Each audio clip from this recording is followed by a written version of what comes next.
And that was music. Music. Hello, everyone.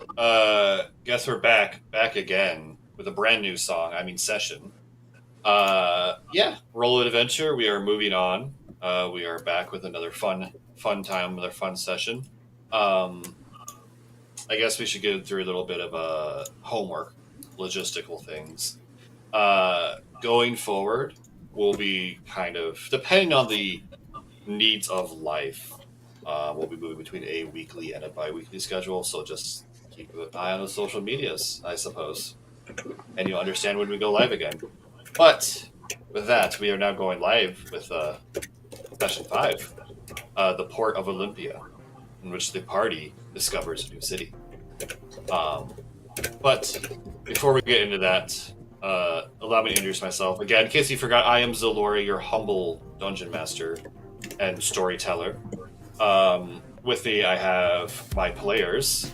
Why don't we start? Jace, why don't you reintroduce yourself and your character?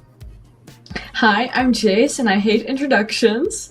I play I play Ezreal, our cleric, and that's what I'm gonna keep it short and simple. Next. Bristic. Hello. Usually I have a face. Today I do not. I have a migraine, but my name is Briston. I play Persephone. I am a water genasi sorcerer, and I'm currently learning Gnomish. I have 50 days left. Proud of you. Very good. Hi, I am Josie. I play Elodine. She is a fire genasi artificer, and I like to build stuff. How about you, Dee? Hi, I'm Dee. I play Teo, a jeweler who has a lot going on in his brain and is trying to figure out what's going on. And and James? yeah, and I'm James. I play Zylar, our Asimir Ranger, and I don't know. I think we're gonna explore this new town, this new world, this new home, Yeah. and we're gonna have fun with it. We're gonna. I don't know where I was gonna go with that. I'm gonna throw it back to our DM because you've got a better navigation. I have a better idea of this world I have created. Yeah, you know where we're going with Yeah. this. I don't know. Paint us a All right. picture. I will. I'll paint you a picture right now, actually, as we dive into where we are. So, as a recap, the party did a job. They're all salvagers for Saber Corporation, which is a logistics and shipping company. They specialize in salvage and salvage-based industries, and the party's a group of salvagers for them. They went to a science ship called the Listless Surveyor to retrieve an artifact discovered by a science team that Saber Corps hired. The artifact turns out to be something called the Head of Astafar, which caused intense madness because they improperly secured the artifact. After some fighting, discussion, discovery, the party secured the artifact in a sarcophagus, which is a giant anti-magic box, along with the 2 survivors of the crew, and brought it back. This got them the eyes of the Saber Corps board, aka, or their Hound Pack, which is Adam, the leader of that Hound Pack. With that, Adam has promoted the party to special grade salvagers, meaning that they are the best of the best, at least in the eyes of the board, and offered them cushy corporate jobs on the headquartered planet of Saber Corp, the planet of Demeter. And with that, the party packed up their bags, said their goodbyes, may or may not have had a brush in with some criminal elements that have given them further jobs. And with that, began the long journey to Demeter. And that's where we find the party now. In orbit around Demeter, you are on Adam's ship. He had a living vessel, so there's a giant Trant on the back of it. It was called the Iron Oak, the living ship. Not far from you is the galleon Cannon's Cavalcade, which was owned by Captain Blackwater, who was your civilian hire, essentially. act as your transport through it. And decided to bring him on with this contract for you guys, so he followed your ship. As you are all on the main deck of Iron Oak, the living ship, you all look over and you see a planet before you. Even from orbit, you can tell that this planet is lush. There's great green rolling fields, great mountains, glittering blue water. It almost looks like a paradise planet, almost.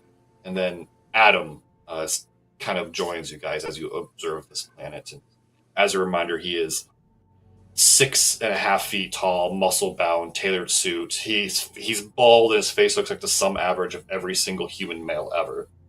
Despite his size and imposing presence, he's actually pretty hard to remember, pretty easy to forget. I see you see Zimeter now, the planet that we are headquartered on. Nice. I don't think I've been here before. No, I Recently? imagine most don't. Despite its outwardly appearance, let's just say the locals are very not friendly towards off-worlders. In fact, there's only one city on this entire planet, and that is the city that we are going to now, the port of Olympia. And this is the place where the people aren't nice to outsiders? What was that? And this is the place where the people aren't nice to outsiders? Yes, but the city was founded by Saber and its other two partners. The Tricordia, I suppose, is what they're called. So the city is secure and is open to off-worlders. So we're cool. Yes. You're under Sabercor's protection. Thanks. Oh, and I would brace yourself. Re-entry to this planet is a little rough. I'm sure it'll be fine. Elodie sits in a chair and buckles up. as you say this, there's a shout from across the crew, brace for re-entry! Brace for re-entry! And you see a lot of the crew members are kind of like taking safety lines and then clipping them to rails on the side of the ship. You see Greenbeard, the druid spelljammer, kind of almost welds himself partially into the train himself. Adam simply just kind of grasps a railing and stands stoic and tall. Brace for re-entry! We're re-entering Demeto's atmosphere! Yeah, I'll sit down. I'll sit. We don't have to look super cool in front of Adam. We've already proven ourselves. And then Taylor's like tying his wrists to the side of the Lashing. There's like, and then as well. you all tie yourselves and secure yourselves, and then you feel like almost like your stomach drops out from below you as the ship begins re-entry. And now it's typically all of you at some point have been in re-entry. The ship just kind of sails into the atmosphere, lands, you're all good. This is a ship vertically is dropping through the atmosphere this time. Instead of trying to cut through it. And you can feel it in the ship. The ship starts to shudder and shake as there's a thunk as it seems to hit the top layer. Your stomachs drop out as you suddenly feel this immense pull of gravity. As it falls down, the ship is shaking, and you look out and you kind of see the heat streaks on the sides of the ship with the clouds as you're going through them. And you can look beyond and you see the cannon's cavalcade is doing the same thing. And there's a lot of thunking, a lot of shaking, a lot of jittery. It's like the worst turbulence you've ever experienced. Can I look at the ent tree living part of the ship and just how are they handling that? Are they fine? Are they showing pain? Is this okay? The ent has kind of covered his face with his arms. Oh, so this hurts. Okay. Mm-hmm. All right. It is painful to the ship. We are gonna try and ground the ship at the moment we land, unless it wants to keep flying. And then, almost as quickly as it started, this turbulence ends, and then you feel, you weren't buckled in. You'd almost kind of stumble and fall, as the ship is now breaks free of the atmosphere and is now free to fly, and it starts to fly towards the port of Olympia. And you look up, and you couldn't see this from space, but as you look up, you see that the clouds and the atmosphere is actually feels very thick and heavy. It is still breathable, it is still livable, but it's almost as if the planet is resisting your entry. Oh, we've been Planet cursed. doesn't like strangers. But you see the crew starts to unbuckle their safety lines and everything, and they start to get back on. You almost see as one of them kind of clips to the side of the banister and jumps over the side of the ship to kind of damage check. But the ship is now flying, and as you look over, you see, like I said, the planet from the orbit is just as beautiful as now you're in it. It's great rolling, lush meadows and fields, rich, thick, dense forests, mountains that are touching the very sky themselves, and deep blue, glittery water. If you didn't feel like the atmosphere was pressing down on you, you'd almost realize that this is a perfect planet. And then, as a stain against this perfection, you look down and you see it. The port of Olympia. Settled on a bay leading out to one of the oceans of the planet, you see this massive city. It is broken into concentric semicircles, and you can see that there is the stain of industry on each of them, except for the fourth one, which seems bright and glittery and clean. Around the outside of these walls, the city, you see the patchwork of farms, orchards, ranches, basically a lot of agricultural industry. And as you look towards the bay, you see that there is very immense shipworks and docking. There's a lot of spelljammers that are actually flying in, landing on the water, and sailing into the bay itself. Wow. Welcome to the port of Olympia, the headquarters of the Tricordia.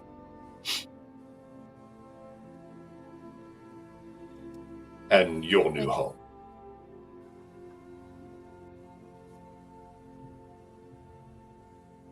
And with that, you watch as your ship sails in close to the land and then the water, and then makes a turn, and then it gets closer and closer and closer, and then you feel like a shudder and an impact as it hits the water, and then it immediately slows down from flying, and then it starts to sail gently upon the water into the bay. You can see two tugboats kind of come out and guide the ship in, and then you feel a thunk as lines are thrown, anchors are dropped, and the ship is brought in for a secured docking. Adam turns towards all of you. There's a carriage awaiting our arrival. It'll bring you to your new accommodations. But first, you have a meeting. The CEO of Saber Corp, the CEO,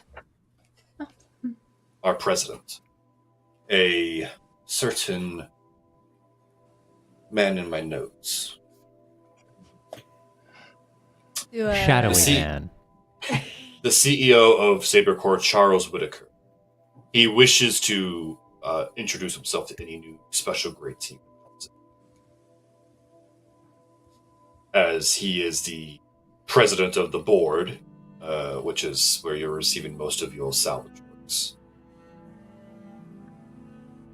So, your belongings will be offloaded and sent to your new chateau.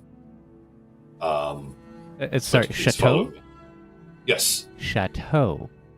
Every special grade salvage team gets their own corporate housing in the plan. Zylar's gonna stand up a little bit taller, like straighten their back a little, lift their chin, and be like, "All right, let's go to our carriage. Let's go meet the CEO." Alrighty. Yes. Because then we get to and go to our chateau. And while we Special. ride in the carriage, I'll give you a rundown of the city, so you're not going in complete. And you walk down the gangplank. You see that there are armed corporate security guards. They kind of you can tell that because they have like a patch, which has the Saber Corp symbol on it, which again is the triple yin yang symbol that's like has a red, green, and blue marker on it. And they kind of lead you towards this carriage. But as you walk off the docks and into like kind of the area of the city, you hear chanting, loud, angry chanting. And as you turn to look, you see that there is a crowd of gathered people being held back by a security line. And as you look at this crowd, you see that there are a lot of dock workers, factory workers, longshippmen, basically working class people in this area. And you hear this chant, "Down with Tricordia, up with the workers! Down with Tricordia, up with the workers!" Down, and Adam kind of shuffles you along. Pay them no mind. What is that? Are we crossing What a are they- picket line? No, you're not crossing. Are we the picket scabs? line. No, we're not scabs. We've already No, been you're employed by not this company scabs. for forever. We've just been relocated. That is what's known as the Scrappers Union. They're a group of workers that are trying to have a collective bargaining body, and they're not doing a very good job of it. So There's we a- are scabs. You're not scabs because you do not work in the refineries or the salvage yards or the shipyards. Oh, so not our job. No. We're just The point is, don't listen to them. They have a mixed message, and they cannot seem to get themselves together. Their leaders are split between violence and otherwise. And Could I do like a perception check to see if I could spot any potential leaders in the crowd? yeah, go like ahead. immediately Elodine is like very hard trying to listen to what they're saying. Yeah, this union needs to be unionized. Let's get on that. That's our. We're gonna be sorry. Fuck scavenging. Wait. We're not doing any of that. We're just gonna go. Better life for the Oh, you said employees. okay on the. I feel like on the we're better perception check, Yeah, you can do a perception check. right? 21. 21. So you scan these crowd of workers, and you kind of see standing on a soapbox with kind of like a makeshift megaphone leading this chant is a dwarven man. 1 minute. He is sitting there. He looks he's dressed like a shipwright, but like a master shipwright. So one that might not be in the actual ships making them, but that kind of organizes it. He has the typical worker's jacket, overalls, and everything, but they're very clean but well worn. His hair is slicked back. His beard is nicely trimmed. He basically kind of looks like a very soft-spoken individual, but he is leading this chant with like every ounce of oxygen in his chest. Down with Tricordia, up with the workers. Down with Tricordia, up with the workers. And everyone around him is kind of carrying that chant through the crowd. I kind of turned to Adam like, who is that? That would be one You of know? the leaders of the That union. guy. Yes, Hector O'Malley. He's probably the most competent of their leadership. We have tried opening negotiations with him and his people, but his sister, the other leader, so to speak, would rather see change at the end of a torch. Where's she? What's her name? We do not know where she is right now. She Do you know her most name? recently, yes, Sarai O'Malley. How would one spell that? Sarai. Sarai. We're all visibly taking notes. Sarai O'Malley, unless she's married New now. best friends.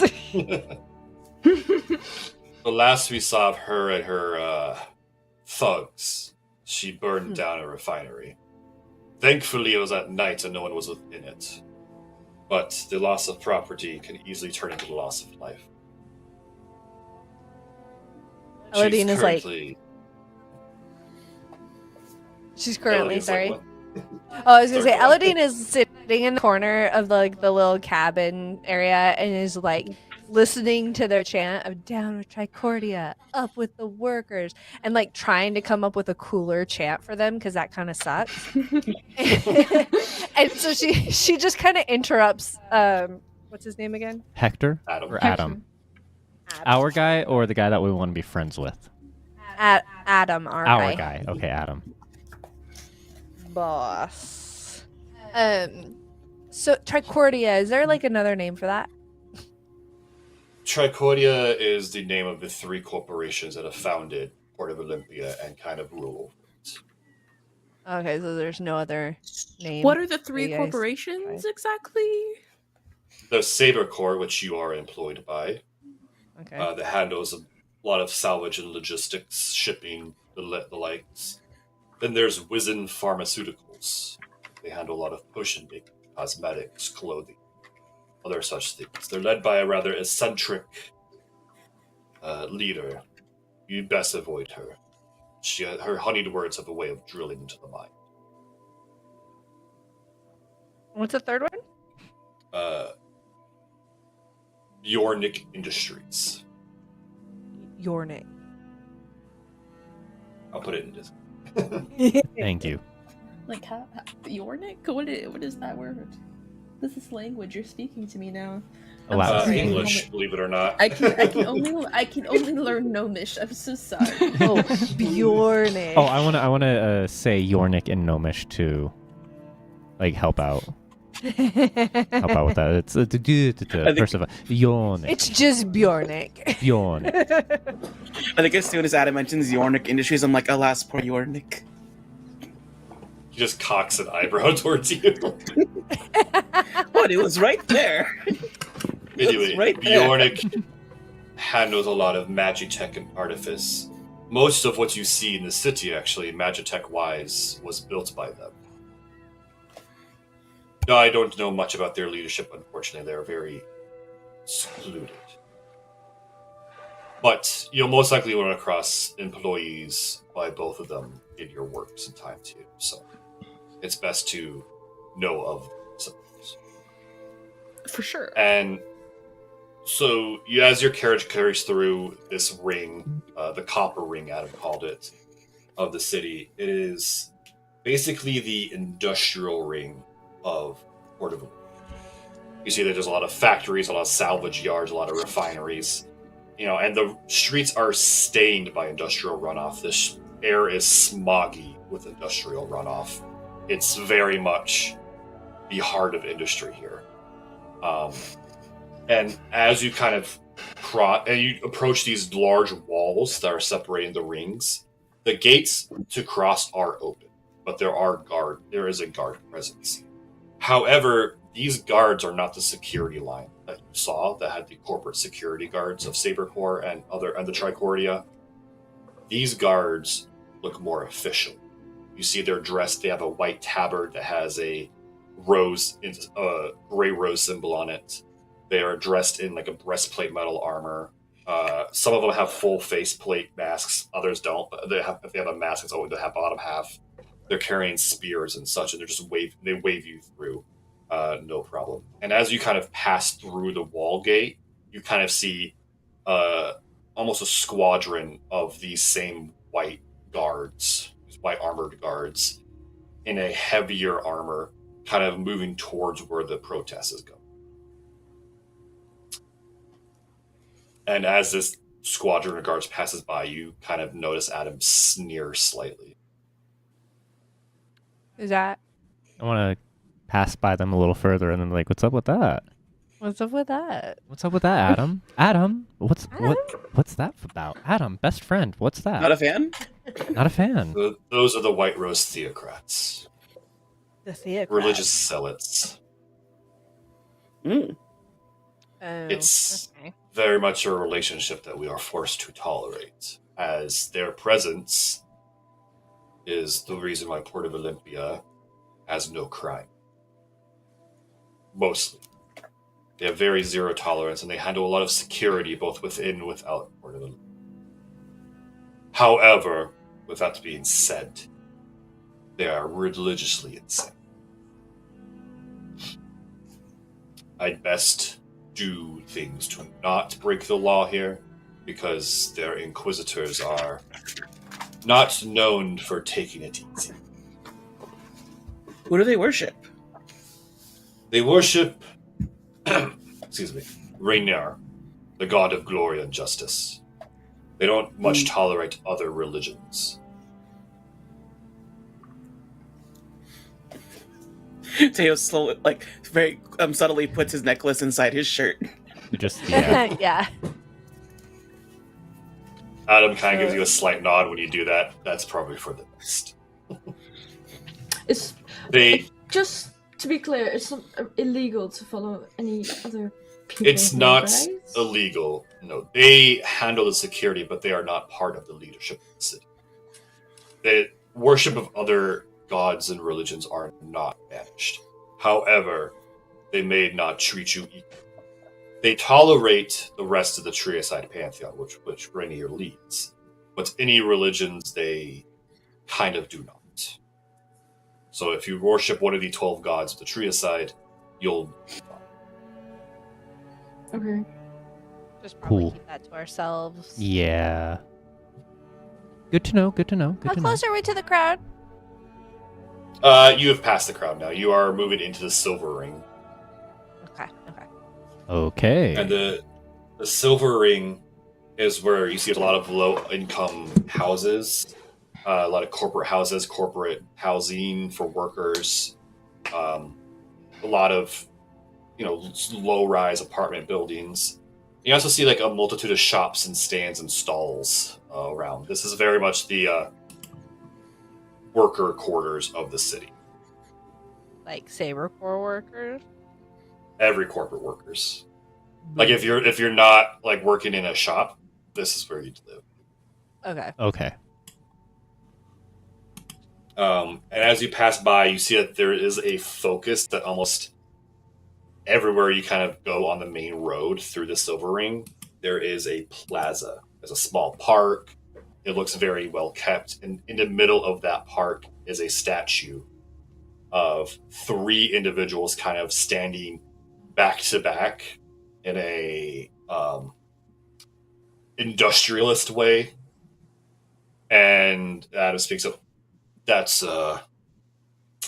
known as the Square of Solidarity. It is propaganda. And I'm saying that as someone who works directly for the board of Saber.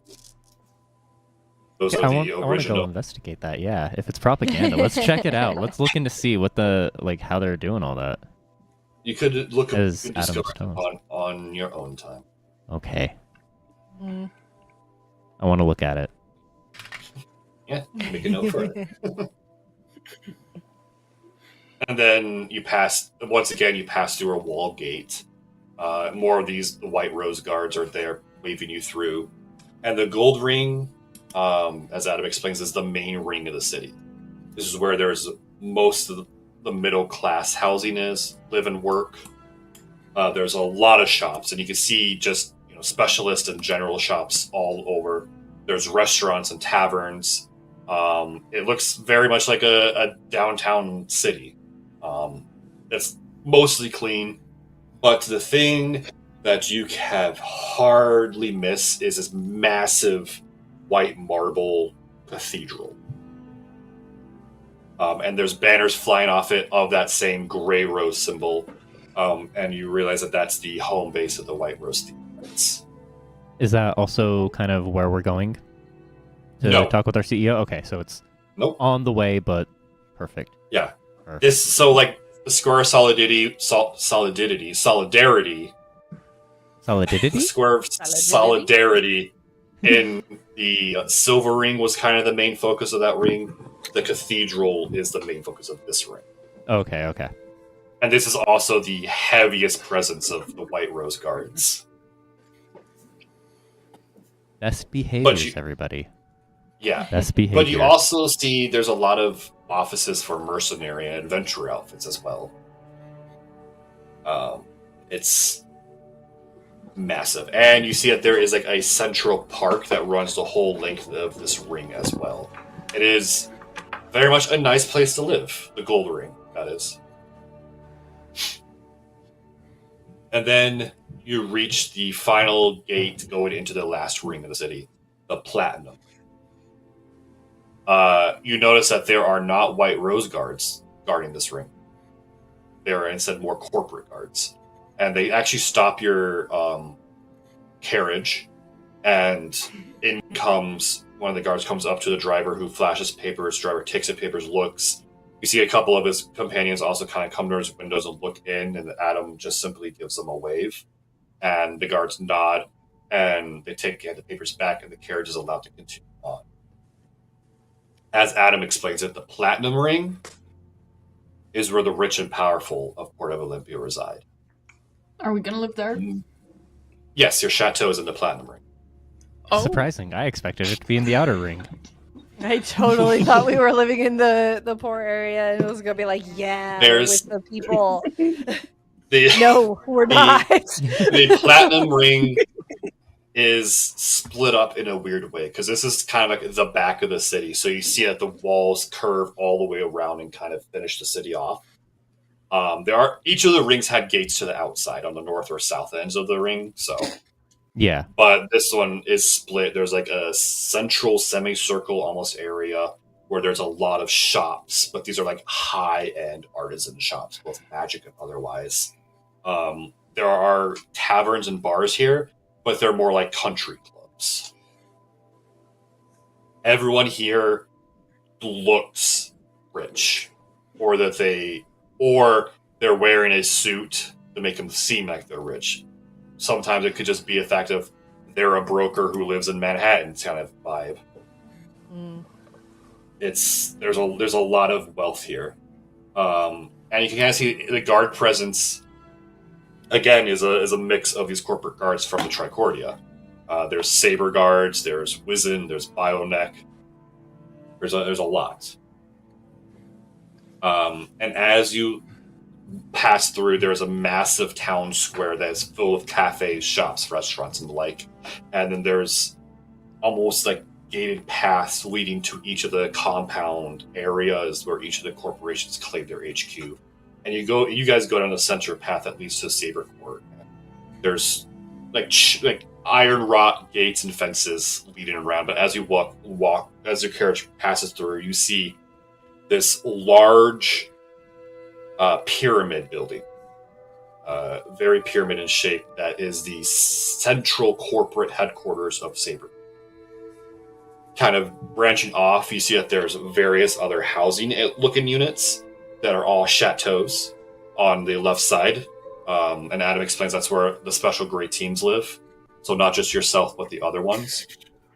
On the right side, there's a lot more of administration and buildings. And in the center, there is a statue of their president, the CEO. And as you pass by his statue, you see that he is a man in a well-dressed suit who looks very regal, stoic. At least how the statue designer made it. But eventually your carriage makes its way to the front of the pyramid, and Adam opens the door and leads you all off. Welcome to the Saber Corps headquarters. I hope the small tour of the city was not bad for you. We took notes. We Good. took notes. We took notes. Excellent. Well, you have plenty of time to explore it. As you are now special grade, the jobs you will receive, salvage-wise from us at least, will be of a higher tier and danger level. However, they will take longer, and they might not come in as often as if you were a lower grade team. So you have a lot of free time to explore the city and pursue things you wish to pursue. But understand that you are on call. When we call, you should arrive. Call us anytime, boss. Good. And with that, you enter the pyramid. All right. Let's go talk with Charles. Let's go say hi. All right. Yeah. As I walk away from Adam, I whisper to the group, y'all, I have never lived anything fancier than 2 rings ago, so this is very overwhelming for me. This is kind of a lot. I feel like Do you we're think- in over our heads. Do you think we can afford a place in the outer ring? Do you think we can get Like one of on those top of the apartments? place? Maybe. Well, I don't know if we have to pay for this one, but No, I'm pretty sure we'll find out. We'll find that out with money later. We get We'll free figure out our- lodging. Yeah, so I don't know. Let's go talk with Charles. Charles. Yes. We have a meeting with Charles. Charles. Mr. Whitaker. You guys are like kind of having this whisper conversation and kind of practicing your voices behind Adam as he walks to his massive, like, black marble lobby. Charles. There is a Charles. central Pleasure to meet desk you, that Charles. you guys just walk by.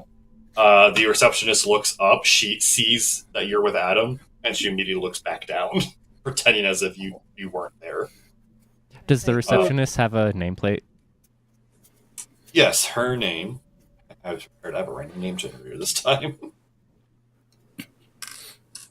Her name is Maggie. Maggie? Yeah, Maggie. Maggie. Okay. And she is a human. Nice. Human. Ha. Do we run into those often? Yeah.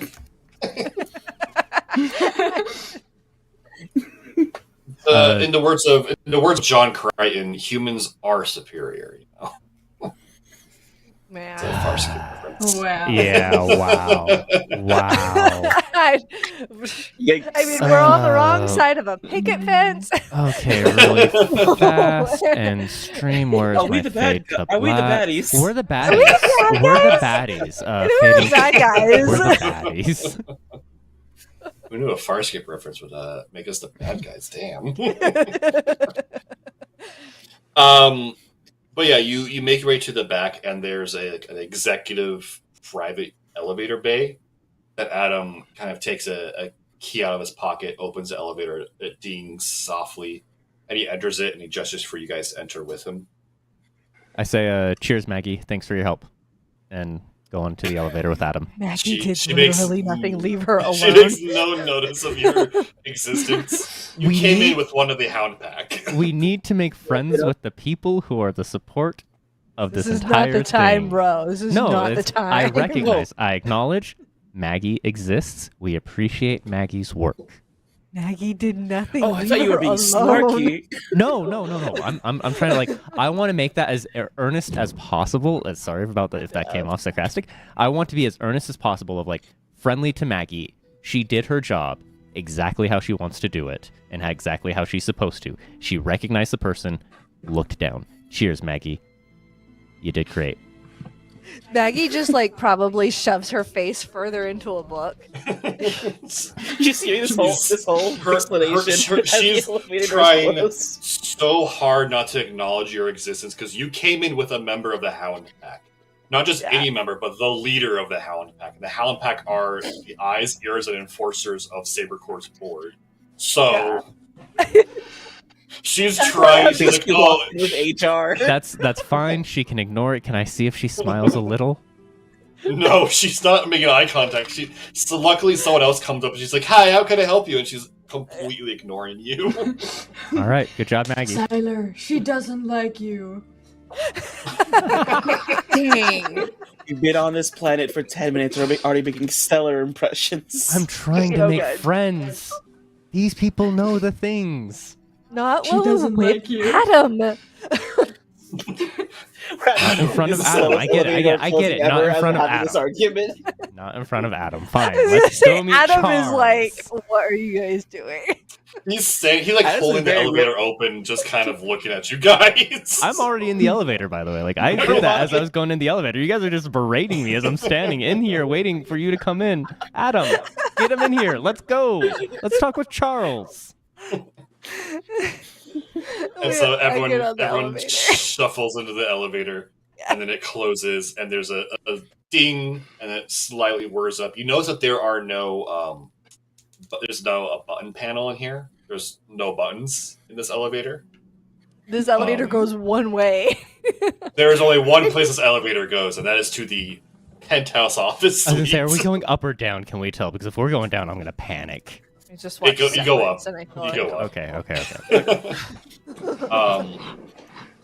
And the elevator softly dings again. And this is where I need to ask. Does everyone here have spellcasting? Let's find I do. out. Yes. I do. I do. I have cantrips. Yeah, I've got spellcast. Okay. You got spells, yeah. I don't at all. Says the sorcerer. Deception.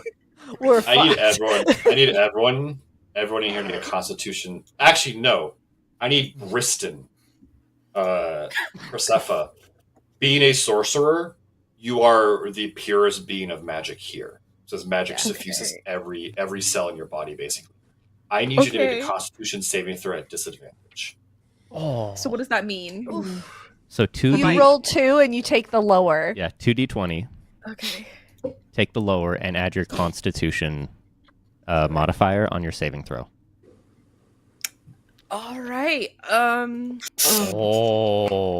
Are you serious? So is it 2 2 plus? Plus? It's just a 2. Oh, you have a +0 to your con saves? Oh. Yep. All right. All right, 2. So everyone here who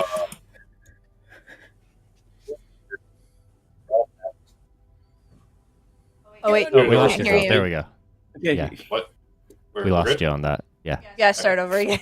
Yeah, start from Yeah. everyone here. Everyone here is magically attuned in some way. Yep. When the elevator doors open, you feel that magical gone, like cut off completely.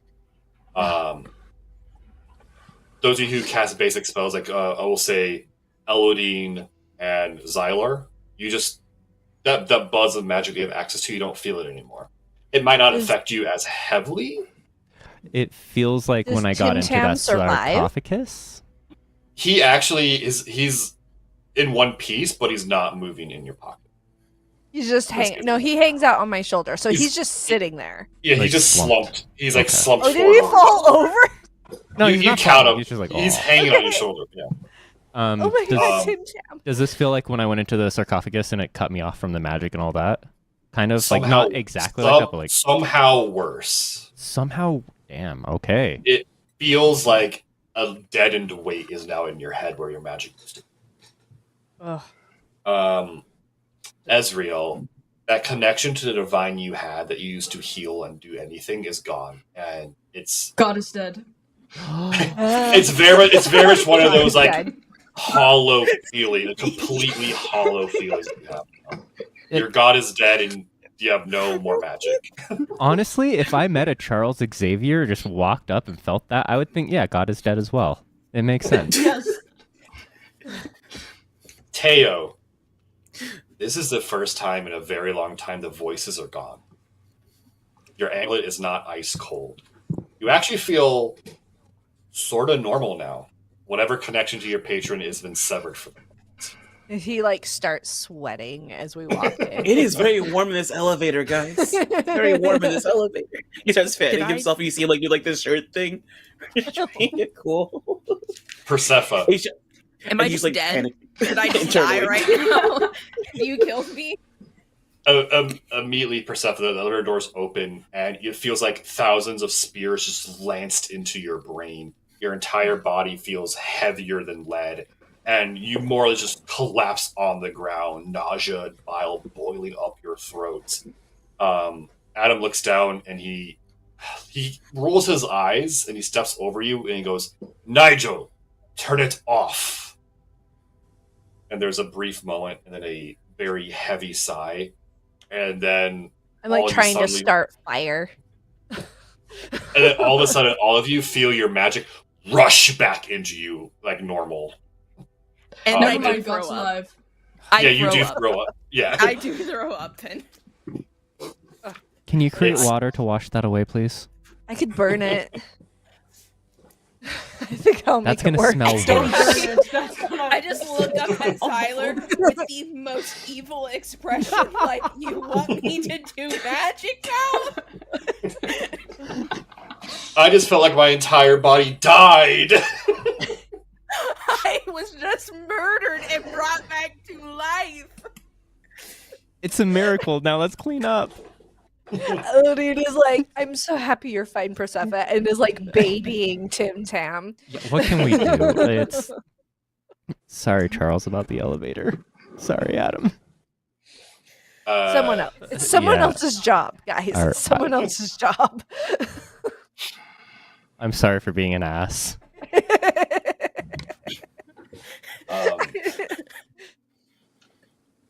Do you guys leave the elevator and enter the area proper now? Yeah, Yeah. I wanna see if I can clock this Nigel that was spoken to. Like, Nigel, the fuck was that? Adam, what was that? Yeah. Persephone, you're a little weak on the knees, but you're able to pick yourself up. And the nausea still lingers, but it's enough. With the help of your friends, you can enter in, and you guys enter into a Throw your shoulder Well- over, help you hovel up. a well Sorry for being a decorated jerk. You're not lounge. sorry. Which one is Nigel? So Where is I Nigel? ask like really quietly. I'm like, wait, which one is this Nigel guy? I don't know. So But as he you guys needs to walk die. in, you see that there's plush carpets, nice thick couches, a spot where a secretary would be that's currently empty, and you see Adam standing over the back of a couch, looking down disapprovingly towards who you assume is Nigel. And as you guys kind of enter it proper, Nigel sits up, and what you see is a tall, thin human man. He has side cuts, he has a mohawk, but currently it's not up; it's just fluff over one side. He had from the skin you can see it's heavily tattooed, but there's no pattern to it. He has a lot of piercings. His suit, while Adam's is crisp, clean, and well cut, his suit kind of hangs on him loosely and looks very unkempt. The tie is undone, everything, and he has a half smoked cigarette in his lips, and he stands up. It's not my fault they can't handle it. I'm simply Is that providing Nigel? security as expected. Yes, this would be Nigel. And you see the one thing you guys all notice is there's a very heavy amulet he's wearing that looks like an eye, and currently the eye is closed. It's look the Nigel amulet, directly. I look him directly in the eye and I go, "Fuck you." He gives you a wide smile. You can see all his teeth, and they're surprisingly white and clean. And the feeling is mutual if you're one of the magic ones. Adam kind of slaps Nigel in the back of the head. This is Nigel. He is one of the other members of the Hound Pack that you may or may not interact with while your time here. He is what's known as a blank, a being so antithesis to magic he shuts it down around him. He's not supposed to have the amulet unactivated that suppresses his powers. And Nigel just kind of stands up, shrugs, and starts attempting to light his cigarette again that Adam snaps out of his mouth. I would be... Yes, he is very being suppresses magic. I apologize you all had to experience that, especially you, Persephone. Elodine just kind of steps forward a little bit. It's just the ability to suppress magic is a type of magic in itself, right? Nigel just shrugs. It's not in that way that you think it is. I understand that there's spells out there who just spell and anti-magic and wards and whatnot. It's not that case. There's some kind wrong with me. Been that way since a kid. And Or you're that just wrongness... natural. So the amulet helps you suppress that ability? The amulet was developed to help turn off my blink. Oh, Okay, yeah, so- magic. so turn I off close- magic. You are Okay, just cool. a magic user. Got it. In denial, magic phobic. Does He's he pull using out another magic to cigarette? suppress his magic that suppresses our magic. Does he pull out another cigarette, or can I take the one from Adam's hand? No, he doesn't have any more. He I just want to seemed to take have the one that. from Adam's hand. Can I take the one from Adam's hand? Yeah, May I sure. ask Adam, may I? Yeah.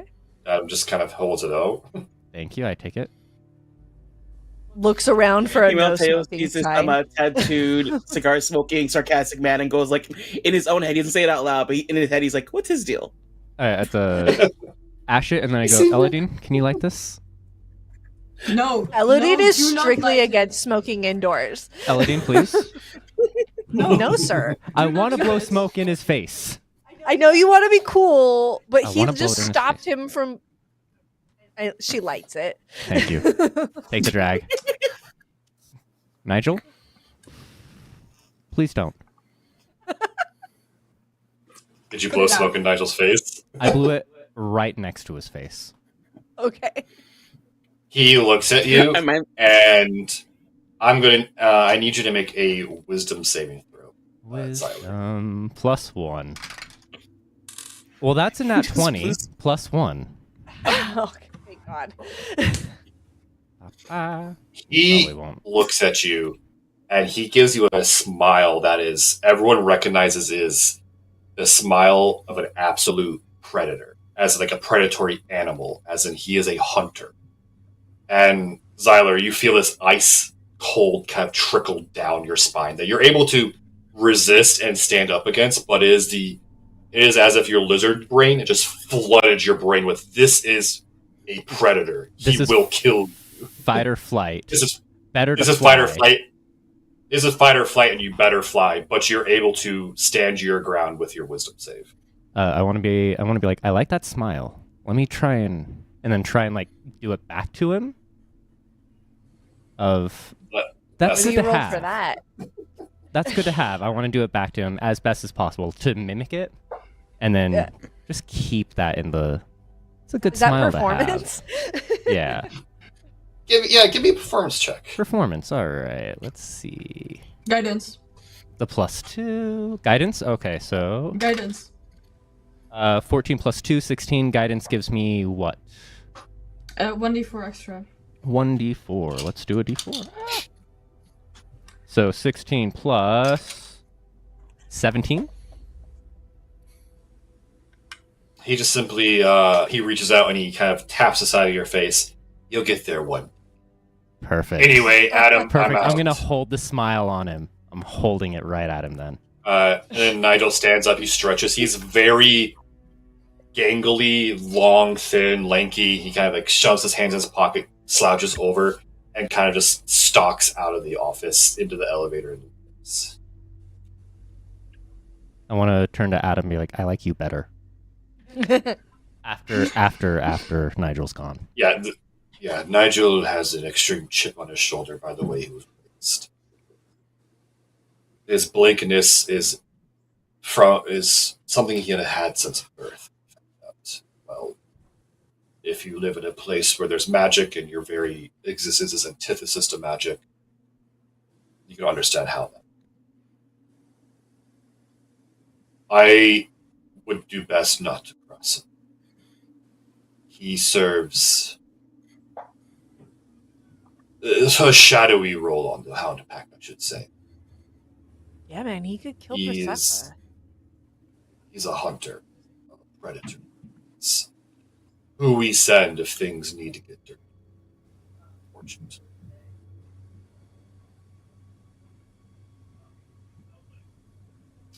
Anyway, ready to meet Charles? Yeah, let's go meet Charles. Charles. Yes. Charles. Yeah, everyone's been great so far. What so other high I'm executive can we excited. antagonize today? Charles. Who else can we piss I- off? I promise you the rest of the Hound Pack is not as bad as Nigel. Nigel just has a foul attitude. You may or may not meet them. They're all employed on various missions at any given time. Charles just likes to have Nigel around for security. Because he's good at his job, despite his attitude. The magic thing is his job. It's very effective. You'd be surprised how many assassins do try to use magic in some capacity. Oh, valid. Makes no, sense. super surprised with our whole team made of magic here. He knows better than to use it indoors like this, because it also affects the magitech that keeps the building running in some capacity. We've had to double layer protect a lot of the magic systems that Bjornik has installed in the building, like the elevator, so his very existence doesn't shut it down. Makes sense. But It is a secret among us. A lot of the other corporations are unaware of Nigel's true capacity. So in case, we like to keep that trump card in our back pocket. Mum's gives us- the word, love. We get it. Very well. Anyway, he knocks on the door and you hear a gruff voice, "Enter!" And Adams opens the door. Go ahead and meet Charles Whittaker. Okay. Just stroll right in. Yeah, I guess we open the door. All right. You enter this large, lavish office set. You see that there's a circular window overlooking the whole of Port of Olympia. There's a deep oak mahogany desk. There's bookcases filled with books. There's lounge chairs. You see that there's a minibar on the side. And kind of standing in front of the window dramatically, hands clasped behind his back, you see a tall 6-foot frame. You can see that it's dressed not in a very fine suit, but almost like a. You almost see that this kind of almost like workman's attire. You see it, the equivalent of jeans, a nice coat, thick coat, and as this individual turns around, you see the stony skin of an Earth Ganassi. His hair, or what could be considered hair, is studs of gems that have been carved to look like a slicked back hairstyle. He has a very stoic but warm face. And as he approaches you all, he holds out a stony hand. About time to meet the new salvage team. How's it going? I'm Charles Whittaker, CEO and President of Saber. Nice to Mr. meet Whittaker, you, sir. hi. Nice Is to it- meet you. Yeah, if he puts out his hand to shake, I think we all go, I'll shake. And everybody else who wants to shake hands. Excellent. Is he Farm saying he hand has jewels in his hair? Yeah, his His hair hair is is basically jewels. gem. Ooh. Love He's the an color. Earth Ganassi. He's what? He's an Earth Ganassi. So, Persephone is a Water Ganassi. Elodine's a Fire Ganassi. He's an Earth Ganassi. We almost have a And I Captain shake his Planet. hand. I just come out of the gems and be like, I'm a jeweler, so this is very impressive to me. Your hair. Oh, very is well it? done. Yes. Thank you. I have the finest on my team. But anyway, can I interest you all in a drink? And he approaches the bar and he kind of takes a glass down and uncorks a carafe and starts pouring some kind of wine. No thanks, I don't drink. Yes, we've been told that we are on call, so I think it would be best if we didn't drink right now. But thank you so much. Do you have water? I could really use some water right now. Yes, of course. And he gestures to an ice bucket that has glass bottles of water. And I take a bottle and just kind of chug it. I do not care. I am dying still. He looks at you with what you can tell is a cocked eyebrow. Even his eyebrows are gemstones, and he doesn't say anything as he kind of pours his wine and he sips it. You can see that the wine kind of soaks into his stony lips, like dirt accepting water. Ooh. And he looks at all of you. So Adam tells me that you have assisted us in one of our big missions here in Saber Corp, retrieved an artifact. Yeah. As best we can. And we'll continue to do so. Good. That is. It's big. We need a competent one such as yourself to do this. See, the board wishes to pursue these artifacts, saying that they'll be the future of Saber Corp, and he rolls his eyes. I think it's a waste of our time. But he shrugs. What will you do when you have the board? The board has you under their thumb. His laugh is not one full of mirth. It is a dry, sarcastic laugh. Tell me, do you enjoy your time as a salvager or Saber Corps before your special grade? Yeah? Yeah. Yeah. We get the The job done. last We're mission pretty you good went at on what was we do. pretty wild. It was Yeah. a living, but nothing is lofty with aspirations towards this. Yeah. So you enjoyed the honest day's work of a good salvage job. The teamwork, the camaraderie, our family here. Yeah. The money. Mm-hmm. The money's nice, yes. We do try to pay our employees well.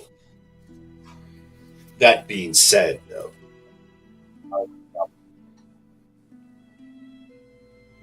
Say that again? Sorry.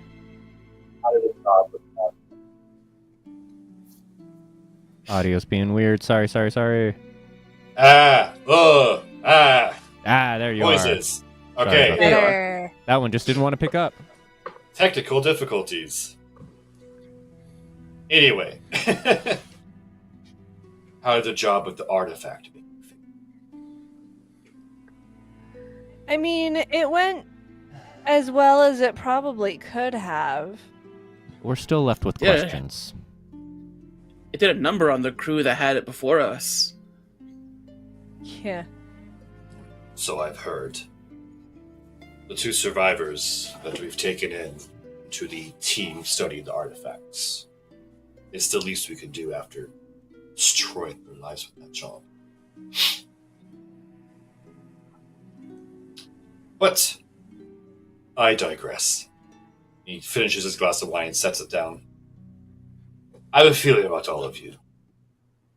You will do well here. But if I could offer you a piece of advice as someone who's been in this business more or less since its inception, don't take anything at face value. Tricordia is powerful, but there's more beneath that surface.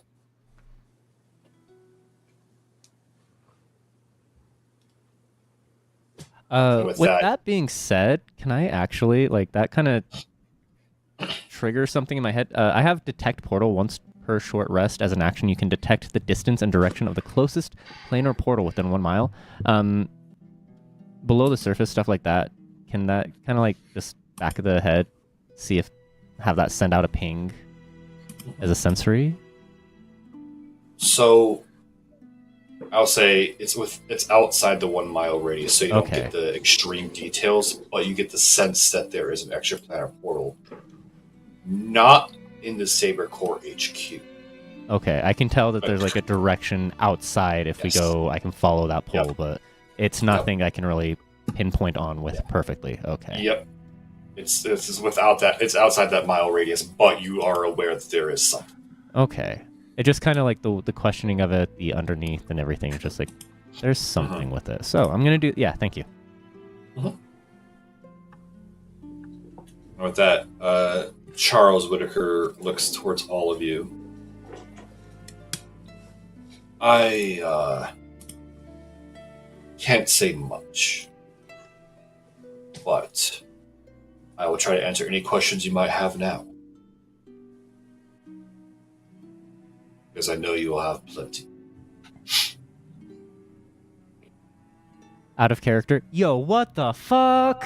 Out of character. This It is very. madness, It's giving me out a lot how honest all of these high-ranking executives are being with us. Yeah. I know. I think that's really throwing me off. I'm not used to it.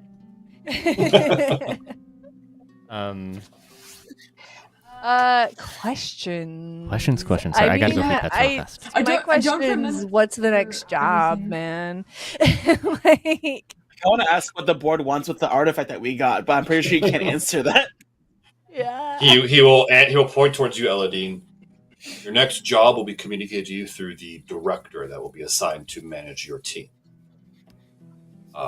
Thank you for that. That is good, very good information. He's surly, but he's good at his job, so just keep that in mind. I made sure to personally get him back on the job to direct your team. As for your question, Teo, I do not have an answer for that. Because you don't know, or Because you just just won't simply- say. He just simply crosses his arm. He clasps his hands behind his back and doesn't answer. okay. Just in case we have any other questions, is there any like library or how do you call it, a file place where we can look into the company's Records, history, stuff like that? records? Your- Yes. For learning purposes. Your director would have information on that, but I will tell you now, being you are a special grade salvage team, but you are still a salvage team. Yeah. I suggest perhaps checking out some of the administration buildings, some of the labs we have here. Maybe you'll find an ally who can get you access to such things. And he gives a sly wink at that.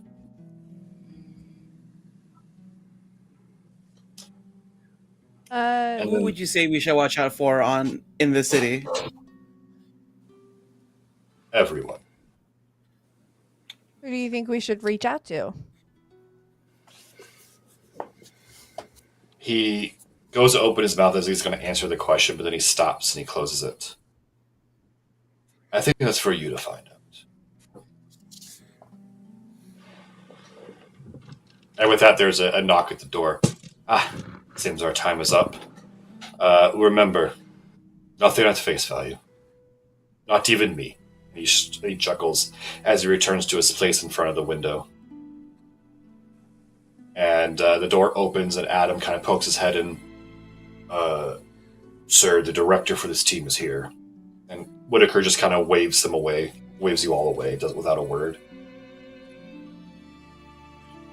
Yeah, Elodine's done with the conversation, so she just kind of leads the way out. Mm-hmm. As soon as we're out of earshot of the CEO, I'm like, man, I wish I had taken that glass of wine. I could really use a glass of wine right about now. This is a lot. It's a lot. It is a lot. In the lounge area, there is, sitting on one of the chairs, slipping a flask back into his jacket pocket, you see a male dwarf. His beard is unkempt. It looked like he just barely pulled a comb through it when he woke up.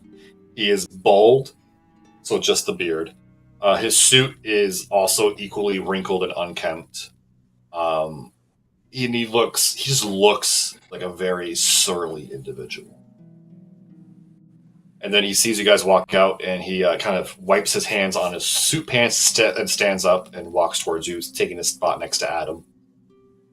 Team, this will be your director, your direct liaison through your jobs and the rest of Saber Corps while your time here. This is Director Maddox Ford. I'll put that name in the chat real fast. So this is our industrious man. Yes, this is your New boss man guy. who's... He will serve as your direct liaison, I should say. While you'll still report to myself and the board when it comes to such things, he is your direct contact to the rest of us. Any mission will come through him, and he is also well versed in the city and can help provide answers for any of the like. He is here to help you, despite his outwardly appearance. And then Maddox just shrugs. Y'all can call me Ford. I was a day off of retiring when Whitaker asked me to personally be your director. So he just steps forward and he extends a hand. I'd like to know who I'm supposed to lead here. I nudge Ezreal forward first, like shake hands. Bump him Hi, forward. pleasure to meet you. Well, Please. hi, good. Hi, I'm Ezreal. These are the others. I nudged the others forward now. I shake his I'm hand and gonna go, I'm Persephone. And I step back after. Let's do a performance roll real quick. Okay, cool. Oh, no. Teo's very confident. He just very firmly shakes his hand. Hi, I'm Teo. Nice to meet you. Pleased. I look back Elodine, at, oh, sorry. look back at Siler. I look back at Siler and I'm like, dude, what was that? Throw me So- on the bus. What? I just smile and then I reach out and I shake Ford's hand, and with my other hand I reach into and I pull out my flask, shake his hand. Zyler, we're not going to make things too difficult for you, I hope. And then kind of cheers with the flask, undo it, and take a drink and put it back in as a... I hope so. He makes no notice of that. In fact, you see like a slight sneer in his mouth when you do that. And then he turns and he looks up towards Adam. They really let anyone be special grade sours these days, huh? I know, right? It's wild. We definitely feel super out of place here. Yeah, yeah. I could tell. All right, you greenhorns, let's go. I'll show you to your chateau. And he turns and he looks towards Adam. Tell Whittaker he owes me. And then he'll walk towards the elevator. Let's go, double time, up to. All right, we got a boss man telling us what to do, and she just like gets in line.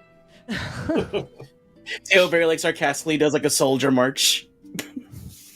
Yeah, I'm just going to be Ford. chill and treat Ford like Jonah now.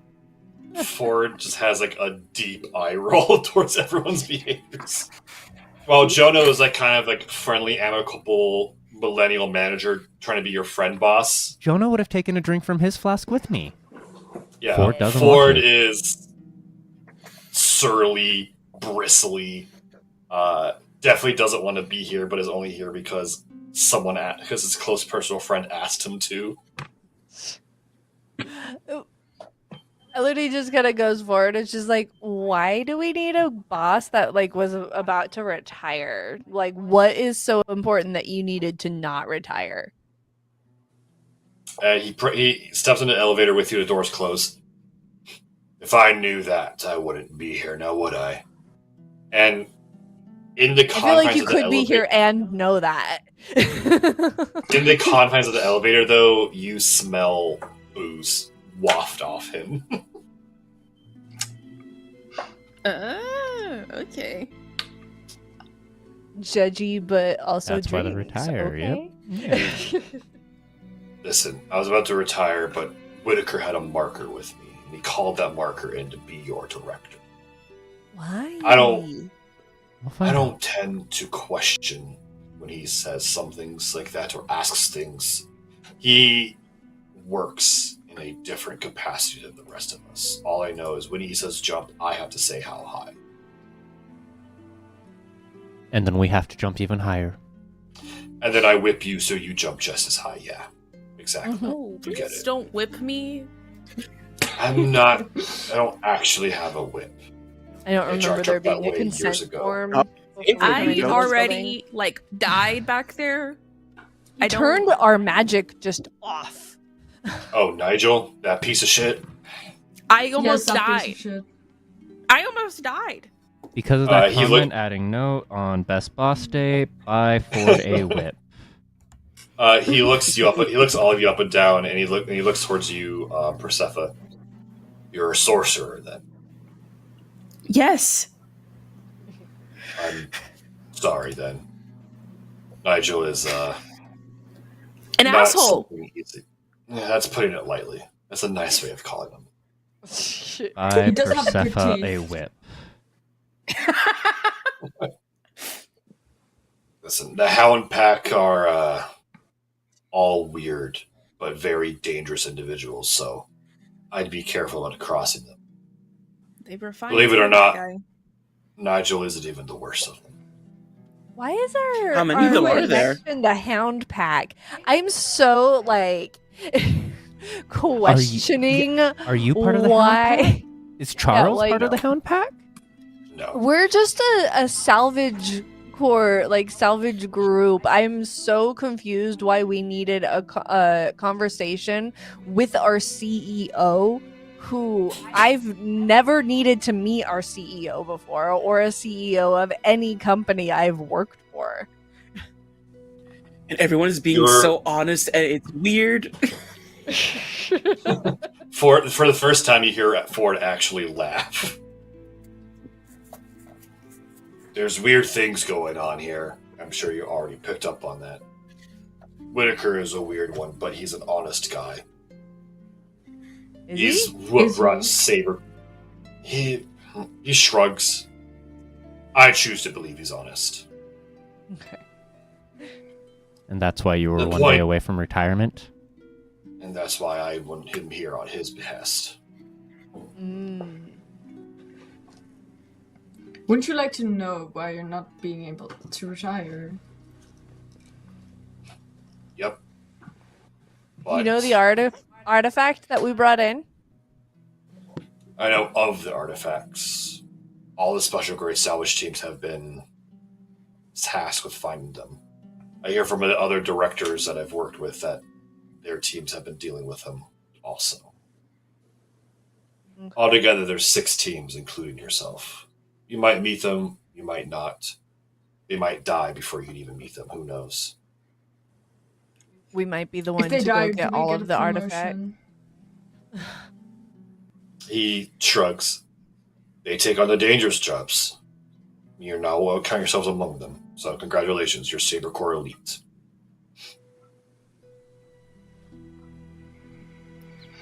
What's the And next the job? elevator. I don't have the details of that yet. I was told to let you settle in first. Gotcha. But and then the elevator comes to an end and the doors open. Let's bring you to your new home. You look like you could at least use a shower and a bath, and maybe some sleep. As we're like leaving the elevator, or are we still in the elevator, right? No, you are leaving. The elevators ended and Ford started walking out. We're heading into our Okay. penthouse chateau. So I'm just like, I Chateau. want to look at the floor and see if I can see where Briston threw up, or if they've cleaned it up already. There is Or, not a Briston, slight Safa. just clean stain Ah. that's fading. Do I need to pay for that? Do you want to hang around long enough to find out? No, I don't. Make Can I Nigel pay for it. It's not my fault. just Yeah. touch the floor and cast mending on it? Will that clean There's it up? nothing to mend. Okay. Yeah, there's nothing to mend. I was gonna say it's not. Okay, so that I won't think clean it. Okay, the cleaning spell is done what not it can. mending. Yeah, mending is if it's broken or torn or something. Eh, It'd be What is that? prestidigitation you're looking for. Yeah, I that's don't the one have I was thinking of. prestidigitation, sorry. Prestidigitation. I don't either. All right. But do you guys follow Ford out of the elevator to your chateau? Yes, sir. Yes. Yes, please. All right.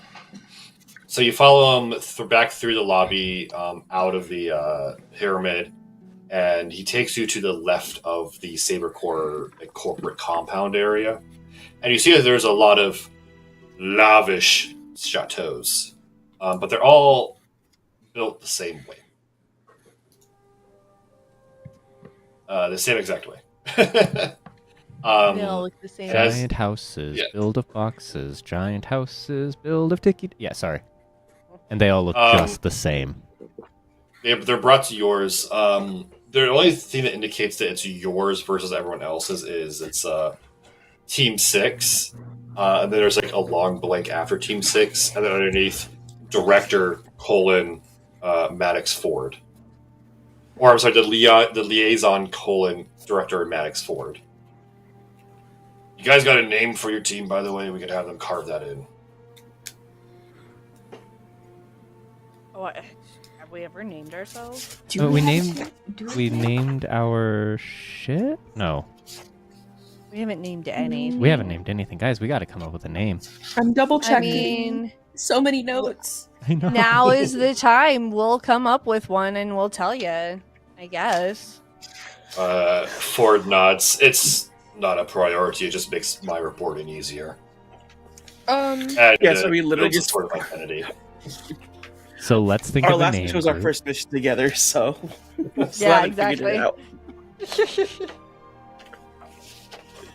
Right.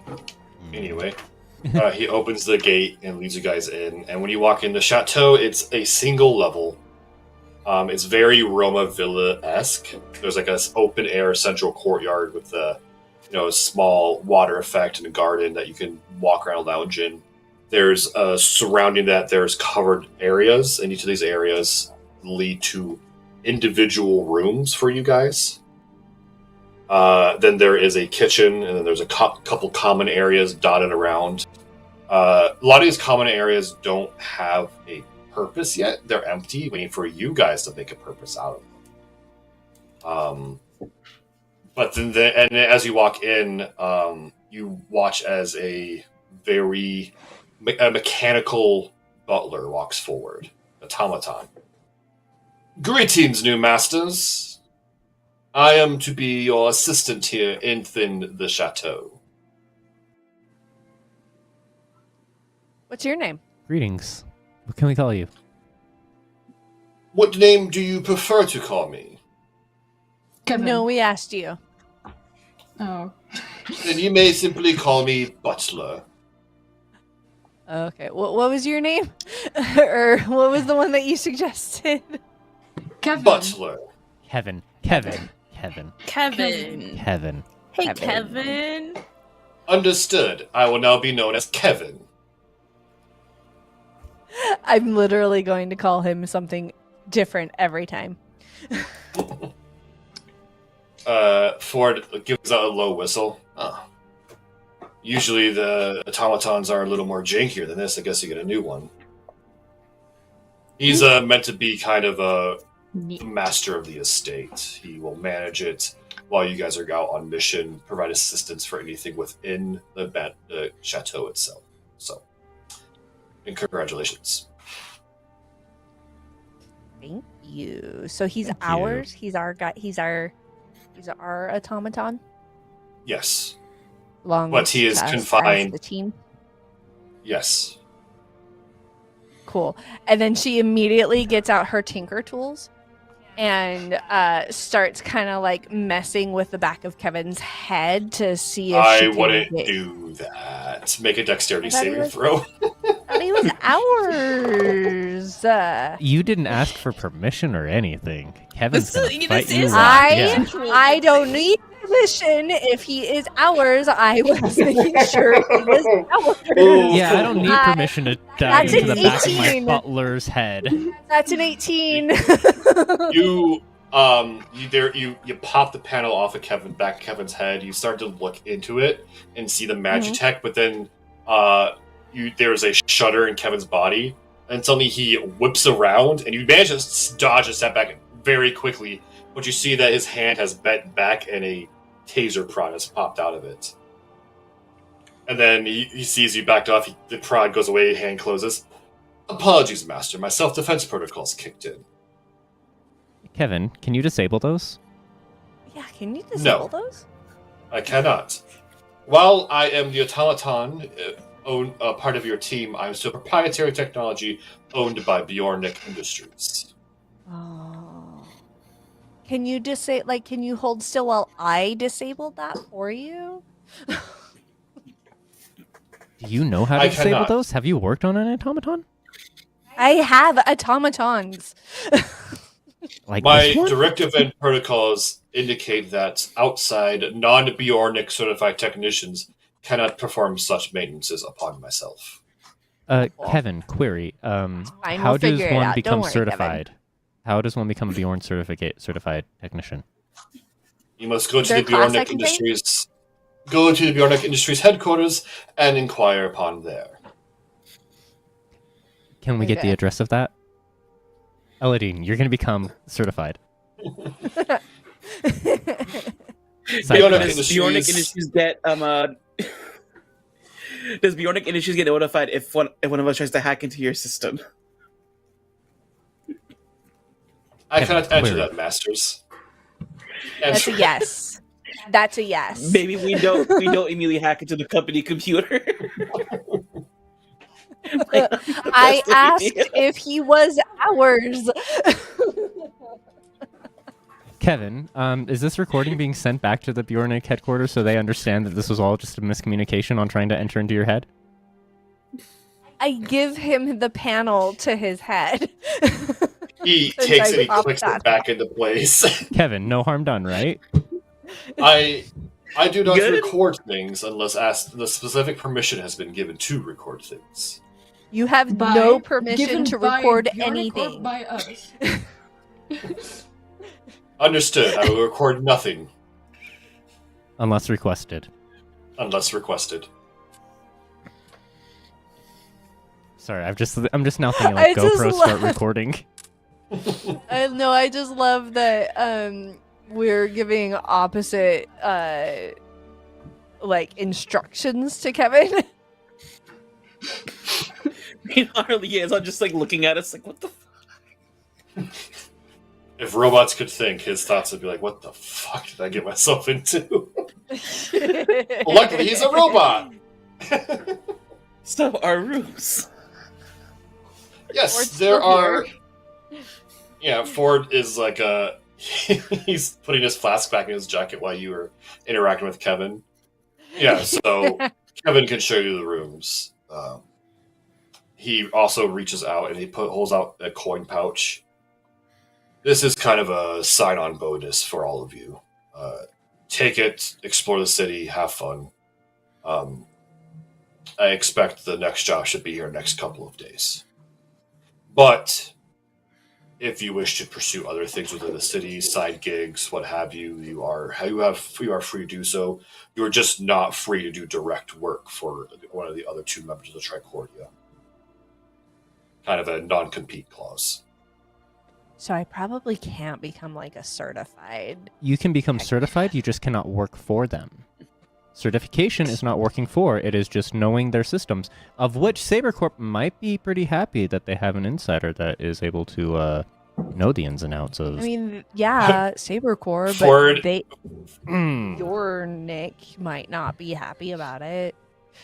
We'll dress you up. Ford snaps his fingers and gives finger guns. I'm sure you'll figure it out. You're smart. I return the shots. He doesn't seem Anyway. to care. Okay, cool. You Sure. look like you got somewhere to be, Ford. I think Kevin I can do. take care of the rest of us for us. As a final note, if you are hurting for cash, there are lots of adventurer and mercenary outfits in the Gold Ring that are always looking for able-bodied individuals. Just, if you take any job that takes you outside the walls of Port of Olympia, be extremely careful. And we don't have to worry about non-competes with these guys. No. Perfect. All right, well, he tosses the coin pouch towards guys. Whoever catches it, and then he turns and he leaves. I'll see you all in a couple of days, but if you need me directly, you could ask your Kevin, and he'll get in contact. Can we catch? I want to catch the coin person. Hold it. Hand it to Kevin. Kevin, hold this, please. Kevin will hold it. Who take the coin purse? Hold it. Certainly, masters. Thank you. Kevin, Please can you hold the count that corpers. for us? Also, don't call us that, please. You can use our names.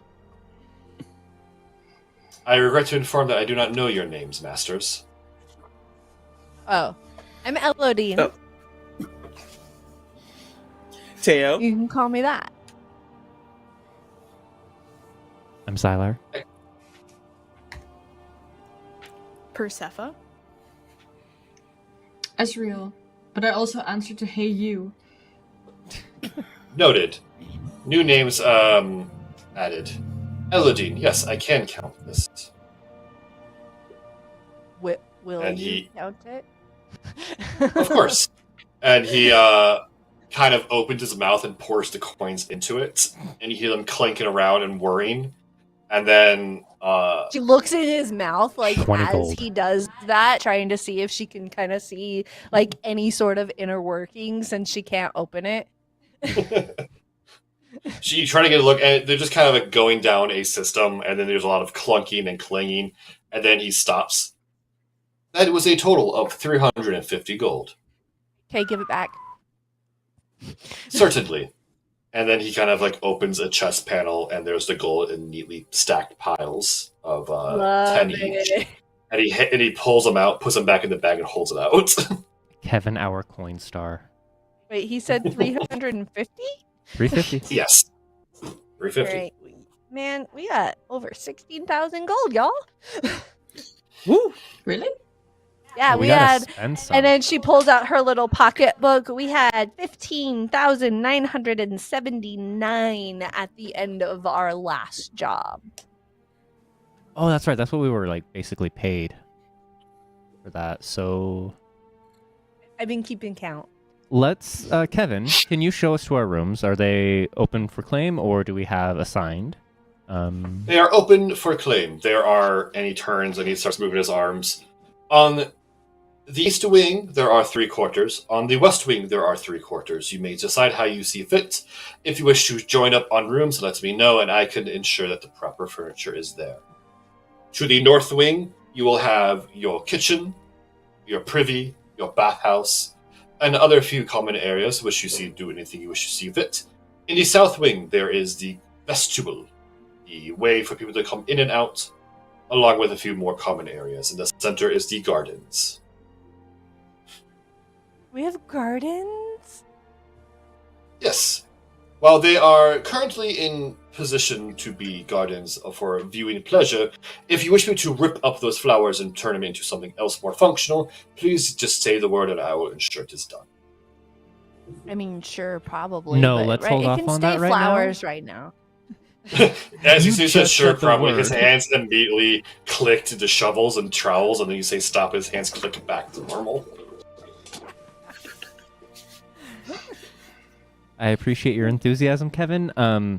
Let's work on actual confirmations before just going off what we say. We're a bunch of smartasses, so Noted. I will wait for 5 confirmations from all members of your party before I do anything asked. Kevin, yes. And I look Agreed. around for everybody Yes. else to confirm Yes. with that. Yeah. Yes. Yes. Elodie? Yes. Elodine stares at Kevin. Doesn't say anything. I like whisper to Ellie, he probably has a manual you can ask for a copy for if you're really that curious. Yes, and Kevin, may I have a manual for you? Yes, that is. I need require 4 more confirmations to receive the manual. Yes. Oh my god.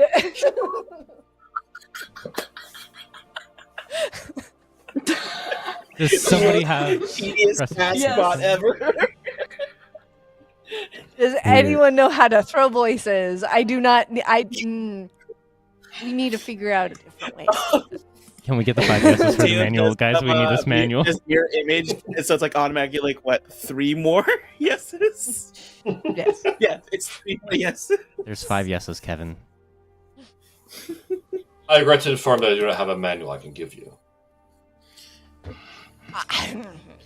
All right. We'll work on this programming later. Okay. Kevin, write a manual.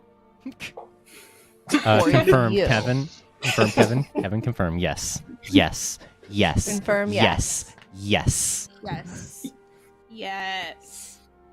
Now, Kevin, do you need 5 individual yeses from each of us, or do you just need to hear the word yes 5 times? I need 5 yeses from every member of the party to make confirmations. Yes. 5 yeses Yes. from each of us? Yes. Yes. Kevin, can we rewrite that to just be Kevin. 1 yes from each of us? Yes. 1 from each of us.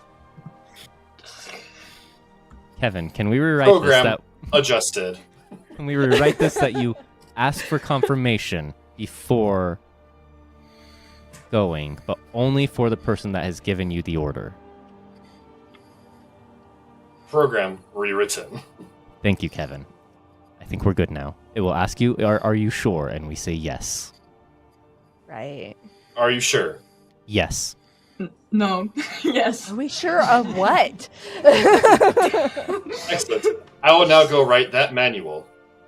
Oh, And Thank he you, turns and Kevin. he walks away.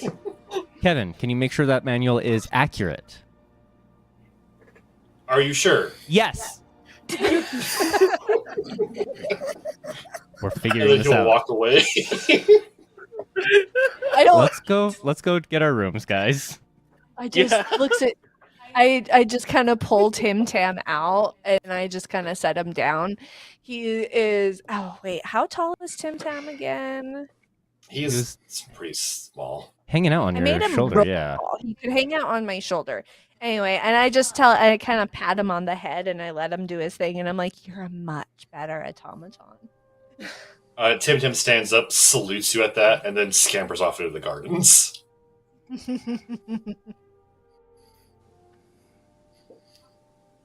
And I just like turn to the group and I'm just like, just so you know, Tim Tam cannot do nearly as much as Butler can, Kevin can, but still better. But Tim Are Tim we doesn't giving talk Tim back. Tam his own room? Yeah, does Ooh. Tim Are Tam we have giving his Tim own Tam room? I mean, we have 6 rooms and 5 people. Exactly. Tim Tam can have their own room right now. Yeah. I don't have any issue with it. Teo sets up in whatever room is where the sunset will hit. Sure. That So would you're be gonna be in the west wing. sun rises in the west. Oh, Yeah, yes, so wing. you'll be in the west wing. I don't know. Okay, gotcha. If we treat it like Direction. Earth, sun rises in the east, so It is. For the sake of my In the west, sanity, okay. it is. like the orbital structure of it, it's rises in the east, sets in the west. Yeah. Gotcha. Yeah, I'll take we'll a go with west that. room. Are you sure? No. Confirmation. From the distance. From the distance, you hear Kevin go, "Yes." Wait, does Planet Demeter have rings? Does what? Are you sure? No, no, it doesn't have man. rings. No, you're not sure? It is very Earth-like. Okay. It has a moon. Like We're having to Earth. make up so much lore right now. Do Oh I my feel like I'm gosh. connected to that moon? Hey, Kevin from the other room. Yes. He pops comes. his head Does he out. come in the room? He Does he walks have in. like and a? he has a couple pieces of parchment, and then he looks Love down at him regrettably, and he has like a very basic robot face. Like imagine GI Bot from Creature Commandos. That's kind of how his face is. Okay. And then he looks at you. I regret to inform that due to corporate protocols and standards, that I cannot write a manual about my operations. So I've decided to write a memoir. Kevin, Yes, this is I wonderful. love this for you, Kevin.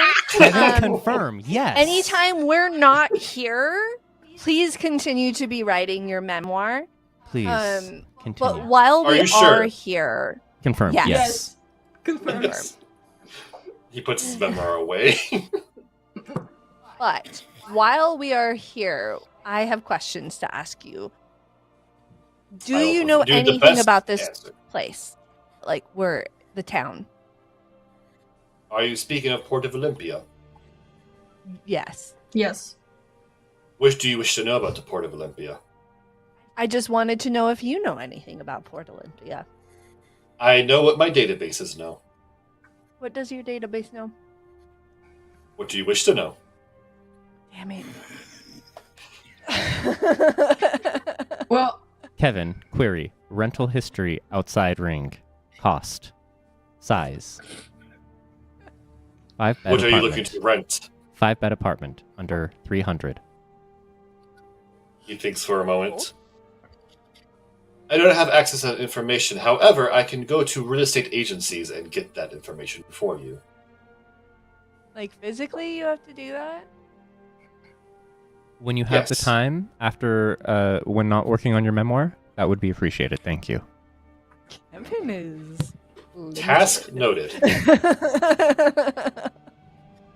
Well, I mean, there's no internet, so you can't just Yeah. plug into the internet.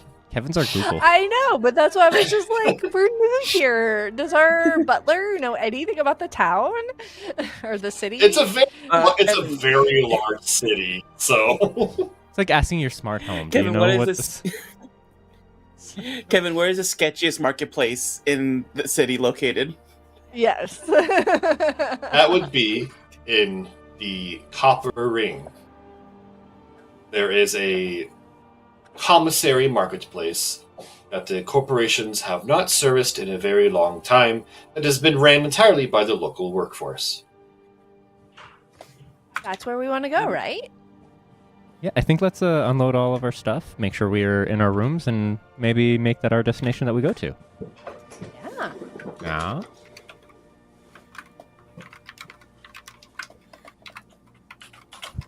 I don't think we can fuck with Kevin too much. Otherwise, like, No. we're just gonna. We can stay here messing with Kevin if we want to. There's a lot I can do to mess with Kevin. You're making very human Zell try to act like as much of a computer as he can. And it's very funny. Yes.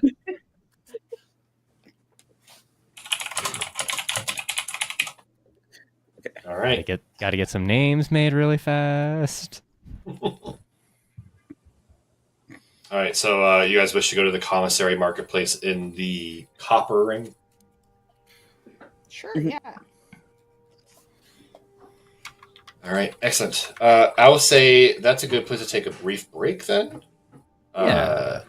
Let's 5-10 minutes, do what you gotta do, get your drinks, get your food, get your bathroom breaks, whatever you gotta do, and we'll be back and we'll just pick up you guys entering the Copper Ring. Hell yeah. All right. Yes. All right. So we'll be back. See you guys soon.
We back? Back We're on? back. I'm live. Oh fuck. I mean, hey guys, we're back. Woo! Super. Oh, we need game music. Like, Got it. Oh.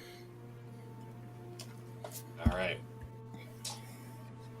The party arrives at the copper ring, looking for the commissary marketplace.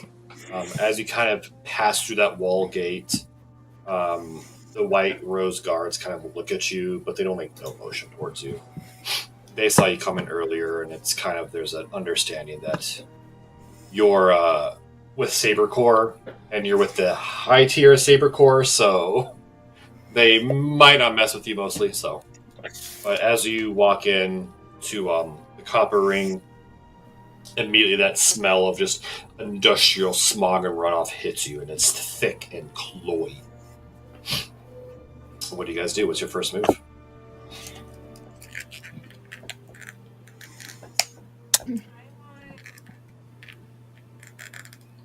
Can't see. hear Josie. turn your fan and power back on. Hi. Okay. Hello. I would like to look around at everybody in the area and just kind of see what is going on, just in that open where we first walked into. Yeah, so as you walk in, it's there's the usual bustle of activity and such.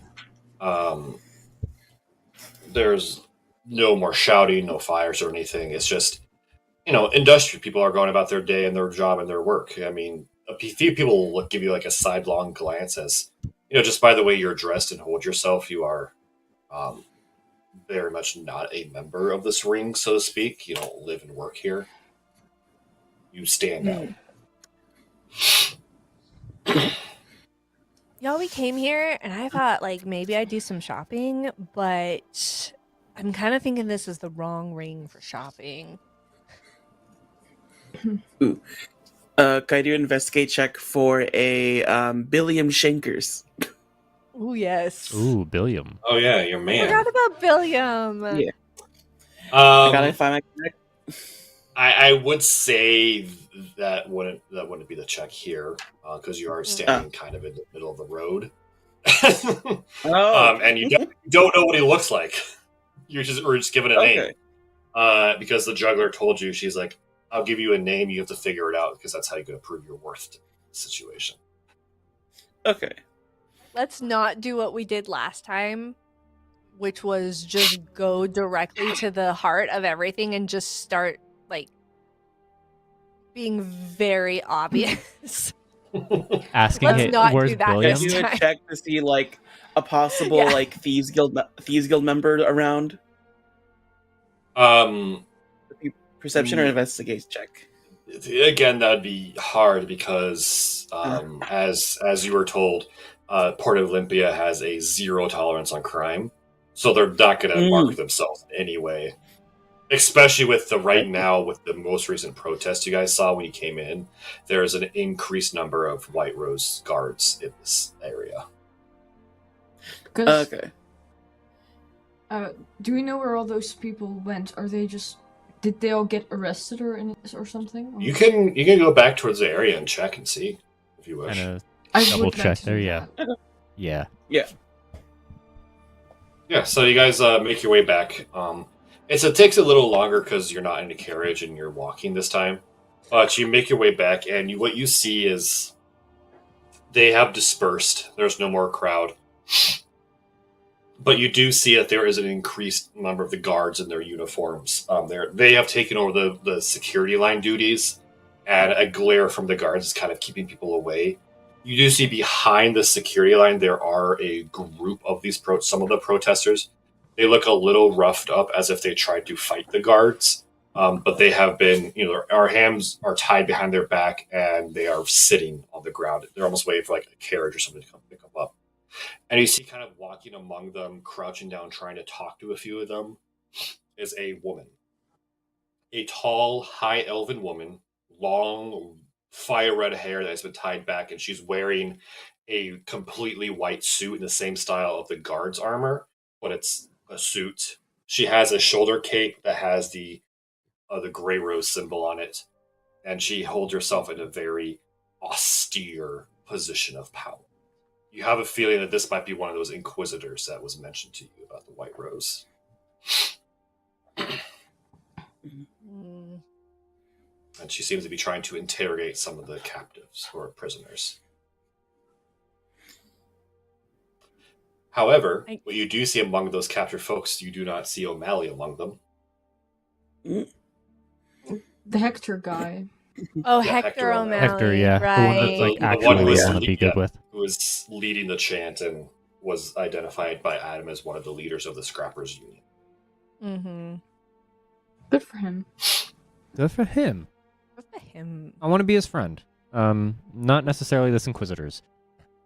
No. This might be a thing that we just sit back and watch. Like we don't I was have gonna to say, really Kinda just wanna watch get our and not fingerprints on. interact. Yeah.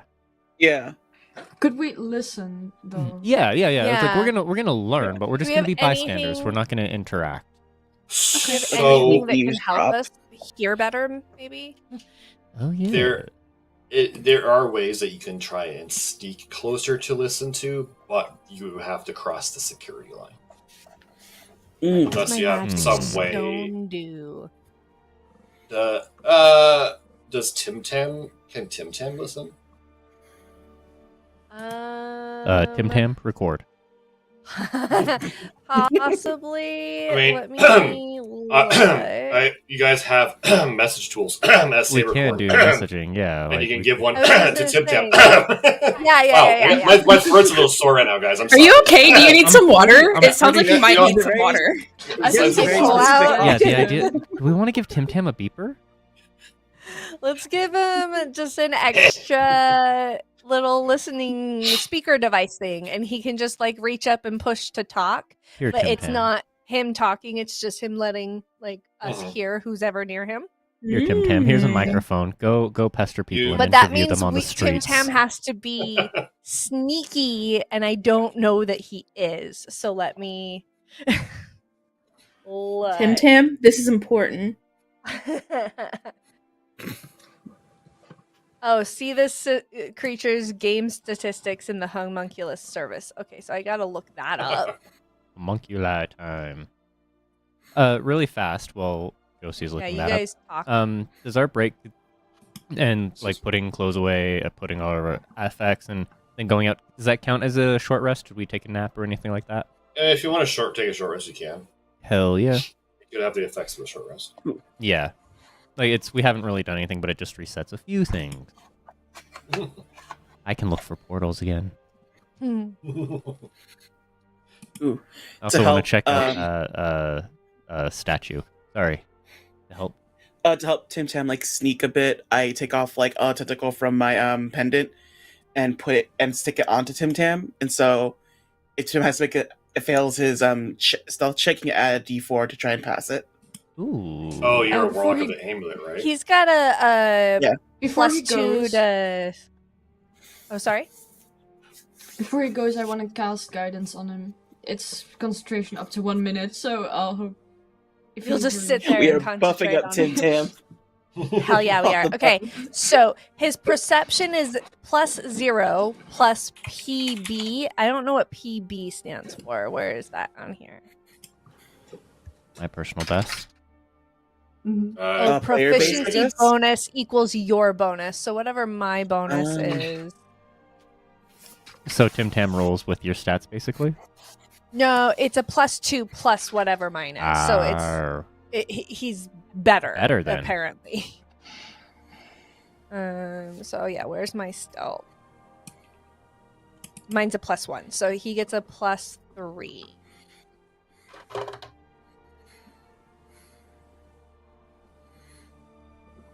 He got an 8. Okay. So Oh. what was the things that you guys gave me, and what do they do? So I can from mine you can add a D4 to that. Okay, cool. 9, 10. And There's then a gu- what also was the the guidance. thing that And then And yeah, what's the is guidance? Another Is another D4. +4 or yeah. D4? Plus D4. Yep. Okay, that's another 2, so 12. Okay. 12 for stealth. You He's give supposed to be Tim better. Tam your earpiece, and you send him off. And there's a spot, like a couple benches across the street where you can sit that are outside of a rough and tumble tavern. So you take a seat and you kind of watch as Tim Tam scampers across the road, looks both ways first, makes his Good way man. through. He waits for one of the security line guards to, stop looking, and then he dives between their feet like a rat. And he gets close. The guards seem to be unaware of him, so he's avoided the eyes of the guards. And About the Inquisitor. That's a different story. He gets close to the group of the prisoners, and he has the earpiece going. He thinks he's hidden pretty well. And you hear the Inquisitor speak through the earpiece that he has clicked on. Tell me where Hector O'Malley ran off to. Your protests are putting a serious damper to the operations of the city. And the prisoner speaks up. I ain't telling you shit, lady. Hector ain't even my man. His sister's the one's gonna bring change, and you hear a slight crack of a slap. Yes, the sister that was burned down the city before negotiating. You all are a bunch. She stops. And then she looks. Well, what have we here? And you watch as she bends down, she holds up Tim Tam, and she takes the earpiece from Tim Tam's hands. Self-destruct. She... Self-destruct. Can you Wait, self-destruct? you didn't do that? I don't know. I'm looking. Tim Tam taking one for the team. Determine Do we need to roll appearance, self blah, now? blah, blah. We really got to work on not panicking, team. Nobody has ever said, luckily, I panicked. It does not say. It basically, I would just uninfuse it and he would go dead. Okay. So he is that cannot what you wanted? self-destruct. Okay. We need to get that No. messaging stone back. Don't kill it. Yeah, exactly that. And also, we don't want anything of Saber Core's like hinting at interfering with their shit. So he's just going to do something to like kind of stab at her hand to make her or the person drop him, Mhm. so he could run off. But wait, I did he already remove An the act of stone? aggression? No, the Inquisitor plucked a stone from Tim Tam. Tim Tam's a tiny homunculus. This is a large person. Or this He's is a gonna grab the normal-sized stone. person. He gonna grab the stone. Yeah, he What grabbed do I Tim do Tam, to- plucked the earpiece. And then whoever's listening, you hear the voice of the Inquisitor. Well, well, well, what have we here? Little spying rats. I do not know from which you watch, but know that if I find you, I'll personally flay you. We don't appreciate people listening in on business. But I'll send you on your way with that warning. No, though, if I find out who you are, then it'll be a less than desirable outcome. You did not roll high enough perception to find you guys. Nope. Cool. But she hands the earpiece back to Tim Tam and just kind of chucks him on the ground, and Tim Tam scampers away. Not directly towards us, though. No, she just dumps him on the ground. And then Tim Tam just The scurries camera away. pans to us and we're just sweating. We're Tim just Tam like, oh. has enough intelligence to know not to directly run back to you guys. Well, that Street Sounds audio recording has been ruined on that front. Well, it's okay, Tim Tam. We'll teach you how to be a little more stealth. And at this point, eventually Tim Tam returns to you under the movement of when a theocrat carriage rolls up and the prisoners are loaded into it.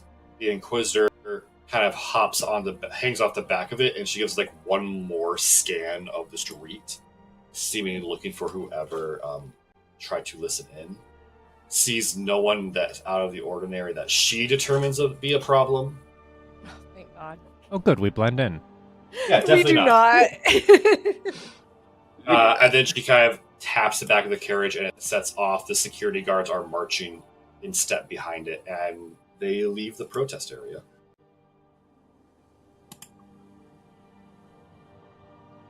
We're not very good spies. About how many people No, were we're not. taken and arrested? About 7. About 7? Okay. It's a good thing we're not paid to be spies. Yeah. We would not be doing a good job ever. No. Never once have we been good at this. Where do Well, we want to go to like try to just learn stuff?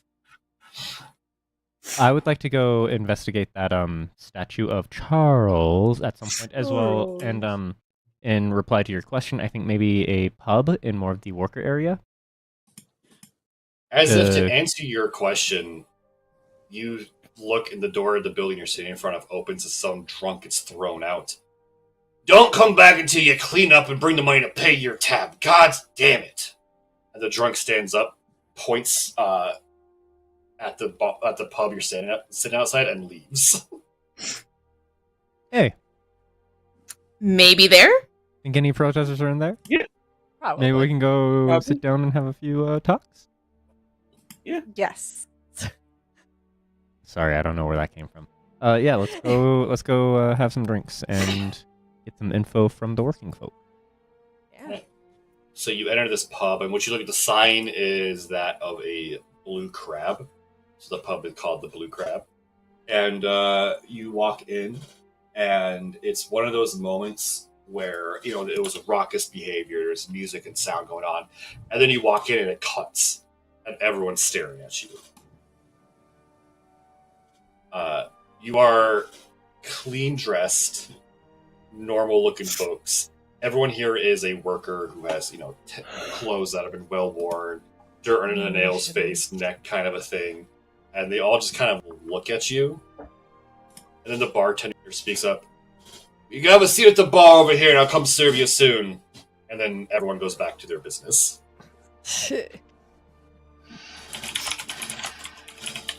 Alright, we go sit at the bar. Should we maybe have rolled around in the dirt first? No, Dude, it's okay. I We was have roll- saying we should have gone shopping. I was gonna look for like overalls or something. Well, you Still wanted cleaned up information. with new Yeah. clothes. Yeah, let's go to the bar. Do we want to buy everybody drinks? Is that flashing too much money? Yes, Yes. it is. Yes. Okay, so They just we want had a to, round. let's go to the bar. Let's get our team a drink around. Mhm. Do we want to talk with the bartender first, or do we want to look around and see like maybe there's somebody that we can buddy up with? Like, hey, sorry, we just got on planet. We're new here. Trying to find out some information. I hear there's a union for scavengers and stuff. Like, Let's start who with the can we bartender, talk maybe. with? Okay, yeah, let's Yeah, go the do that at the bartender. bartender then. Yeah. I mostly Since we're just going to be wanna at the sit bar, and let's listen. start there. I mean, we can be honest about this. Like, we're just new on planet. We're just trying to learn what's going on around us to like get our footing and make sure that everything's good. And yeah, we don't have to be super flashy about it, but Exactly. yeah, It's gonna go so great, what guys? maybe yeah. So you all sit around the What's the usual? the bar in the bar corner where the bartender indicated, and the bartender's half orc. He steps forward. All right, what can I get you? What's the usual around here? And whatever it is, yeah, I'll take a beer. round of that for us. Yep. Except Israel. I want water, Right. please. And then Yeah. water. He nods. He pulls out 5 mugs. He fills 4 of them from a keg hanging in the back, and then he takes a pitcher of water and pours it into the floor and hands it out. That'd be 6 silver altogether. Pay the guy. Yeah. I don't. You How know, many silver and a gold? Trying to see. 10, if I have- 10 silver and a gold. Do we have silver? Do I have to give him a gold? Is it, And could be- we just give Hey, 2 how gold much- and say, how can much we was it? open a Let's just give tab? him a gold, 1 gold piece. Or Yeah. a gold and say, can we open a tab? he sees your gold and he snatches it. He looks at it and he bites it to check it. He cocks an eyebrow. What's the name of the tab? We need a team name, guys. Let's Uh, call it just Zyler's Team- tab for now. And we'll Yeah, talk put it about under the my team name. name while we're here. Wonderful. Yeah, you know what? We don't need a team name. Put it under my name, Zyler. Sorry, Alright. we're new on planet. We're just trying to figure everything Stop out. telling people we're new. I know we talked about being honest, but also I just remembered that they said that they're not nice to outsiders. So if we're saying we're new, we're really putting ourselves up to fail here. Well, we're not, because we're a part of, like, we're working. I don't think We belong they here. like. I don't think they like the people. It's who not work our for fault. Saber Corp. But it's not our fault. No, We're but- just here to make money just like they are for their jobs. We're just here to give Still. them money for beer. So, as you can see, we've heard that there's a union, and we'd like to get some more information and maybe clarify some things. Is there anybody that knows more about not necessarily their leadership, but their motivation, their goals that we could talk with to find out any of that? You Is say there a you're pamphlet for off-worlders? just relocated? Where are you from? I'll be honest. I'll say, like, we're from the Saber Corps asteroids that we were scavenging out there. We're scavengers. Yeah. I mean, Like, with no real home, but this is where our base was. Take a drink and a little bit of a heart-to-heart. The beer is bad. I'm not going to show Bad. anything. This is How's this the is water? this is just drinking. Yeah. Lukewarm. Yeah. lukewarm Oh. water. I'm gonna do a con save. Teo takes a step and visibly grimaces.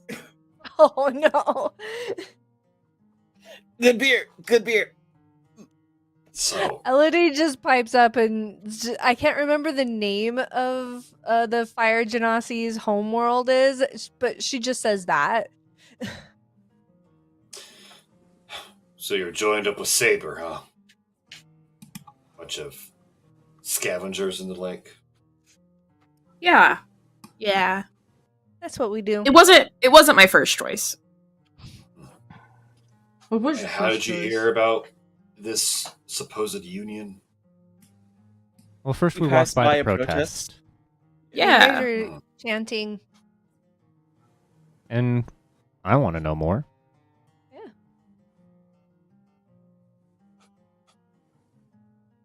How long ago did you pass by that protest? Long enough that it Just- wasn't there after we came back to learn more. Yeah. All right. Because you say you're being honest, so that I'm going to be honest.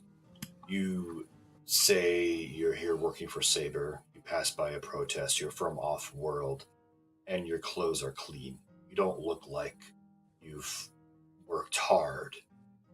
I mean, we just showered, so Yeah. Then why are you in this pub? This pub's because for we came workers. to learn what we came to learn more. And we Well, are we're workers. living here We're for just a while. we're just off at the moment.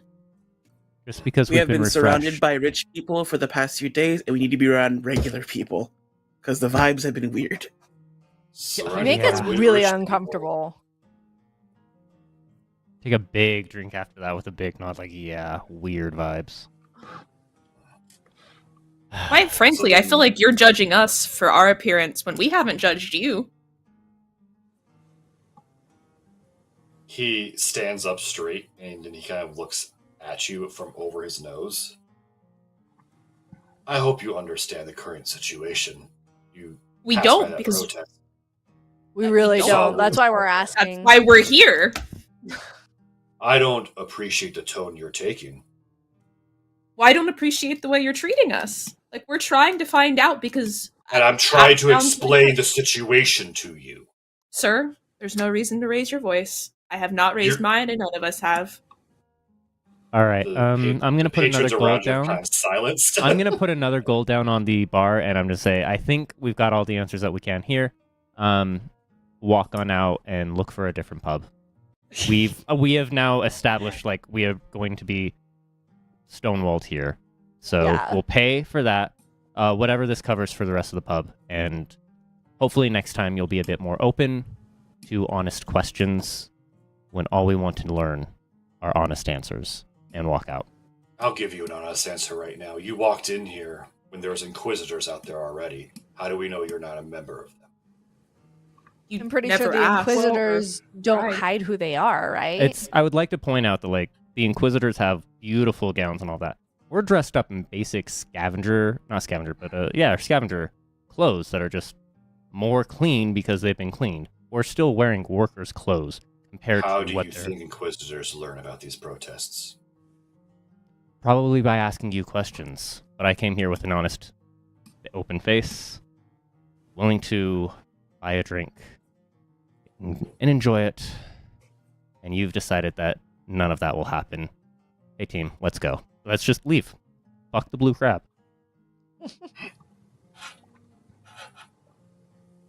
And you walk out of the pub. Yeah.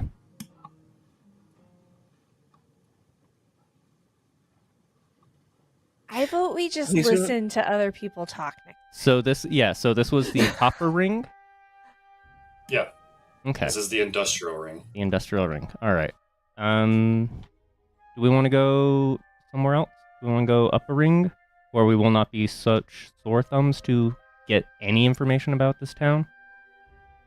Well, yeah, because I was kind of thinking that too. At least we didn't leave with a bounty on our heads, so it's better than last time we went looking for information. Let them Very try. true. It is an improvement. As you guys are walking,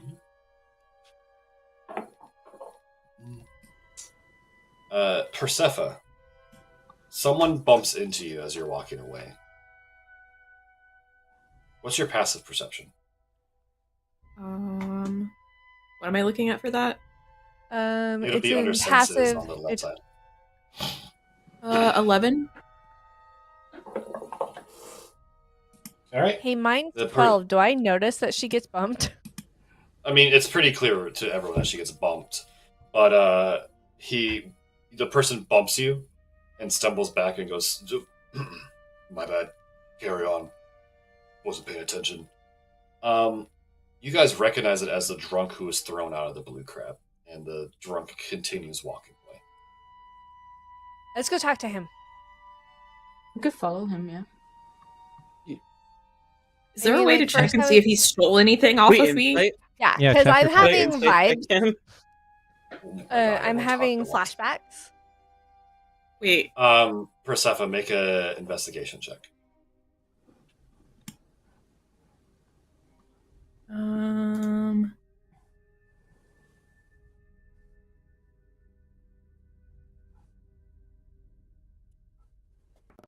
Five.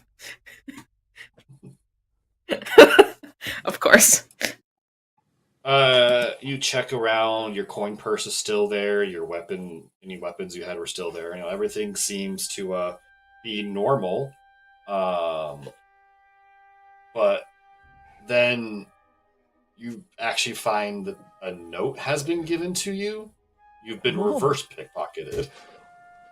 Oh. Well, I pull out the note and am very confused.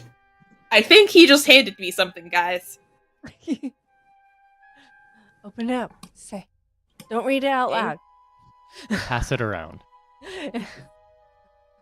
Okay, The I'm note. looking at the note. The note simply reads, "Skewer Stall, Commissary Marketplace." Make some big eyes, and I just nod and I pass it on. Go there. Yeah. Guess we're I going think we've got a back. new place to go. You guys want to roll around the road a little bit to dirty up our clothes? No, I'm gonna get Make- that you can dirt and make- grime as it's supposed to. It comes You on can make with dirt time. angels. Are you sure? The dirt angels sound really fun. I enjoy being able to be showered. Just because I'm not dirty doesn't mean I'm not a low life. Come on now. Does anyone actually roll around in the dirt? No. No. I mean, I don't. Let's say a lot of the grime on It's these good for roads is your industrial immune system. run. My Oh, clothing yeah, right ahead. Probably is not. Go right ahead. something that I didn't mention before, but really my clothing, I've always pictured it as more like grease stained because she's the engineer kind of a thing. Mhm. So she's maybe the least nicely clothed as everybody else. Sure, my clothing is clean, but it does have like stains. That's why I'm on just it like, oh from- yeah, this is worn in. These are clothes that obviously fit and have been fitted. These are uniforms. They're just clean. Sorry, But it's they're- been recent, Yeah. motherfucker. I think Taylor tries to like dress down his clothes, like he like takes his jacket off and ties it around his waist. There you go. Things like that, like kind of like he cuffs up his pants, looks like he's trying to keep dirt off his pants. So But yeah, so you guys, wander around, ask the right questions, and you find your way to the commissary marketplace. It is a large open air market, kind of set in and around an abandoned warehouse. You can see at one point the faded letters on the warehouse actually reads commissary marketplace, and then there was once a logo of the Tricordia, but it has long been ripped off, and you can kind of see just the faint dirt and grime outline of where it once was. There's a lot of food stalls and stands on the outside of the warehouse, and if you look in, you can kind of see it's more like market stalls proper. It's busy. There's a lot of people here. And as you look around, you do find just on the inside door of this warehouse, this marketplace, there is a food stall selling meat skewers. All right, let's go over there. You make your way over to the skewer stall, and you notice the drunk kind of peels himself off the wall as you guys walk in, and he kind of wanders up as if he was already a part of your group. He blends in naturally a little too easily, and then he goes, "Buy me a skewer. I'll tell you what you want to know." Taylor put down a gold coin on the counter and buys a round of meat skewers to everybody. Skewers are like 5 copper apiece. Oh, well, tip. The stall owner kind Buy of takes two it. skewers. Just Skewers buy each. two. Two Get skewers $4. each. He looks at you. He Yeah. quickly snatches the gold and he gives you the skewers. But he kind of like gives you a weird look as you're. But he doesn't say anything as he hands out the meat, and the meat is So bad with money. it's rat, Yeah.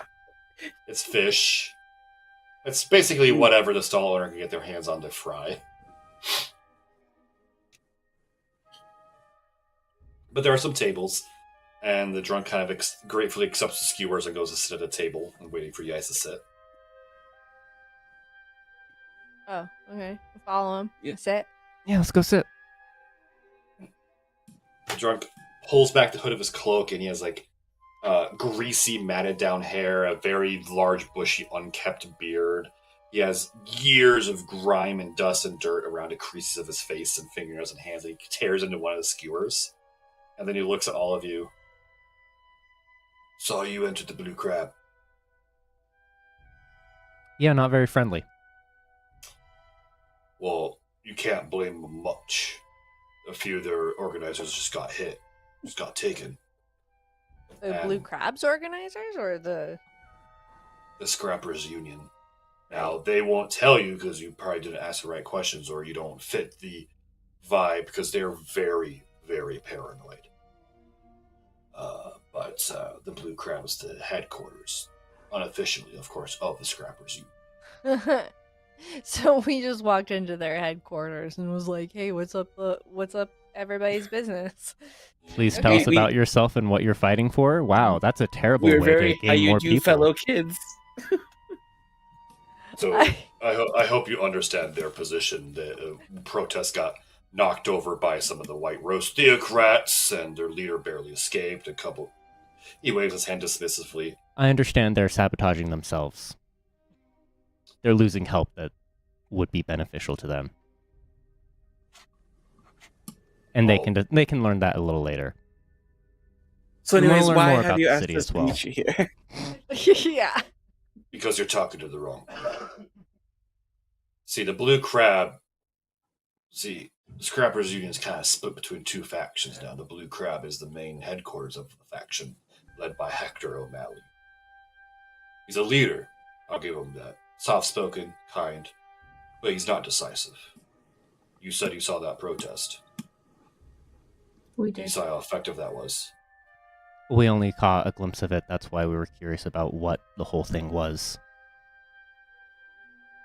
He organized a walkout of all the refineries to demand better pay. And that was the result of that. It was cordoned off, kept neat and proper and out of the vision of those who could make a difference. And then when they were done with it, the White Rose rolled in, snagged those who fought back, and took them to be interrogated for whatever information they could pump. That has been the story the entire time. And where would they have taken them? Where is this? To the cathedral. The cathedral. In the Thank you. Gold Ring. So you're not But, with Hector then? No, I'm not with his sister either. The other faction, Sarai. I'm kind of a middleman who's trying to, ensure that this union doesn't fall apart. But Well, if looks I like had you've to got pick, your work cut out for you. if I had to pick a side, I'd pick Sarai's.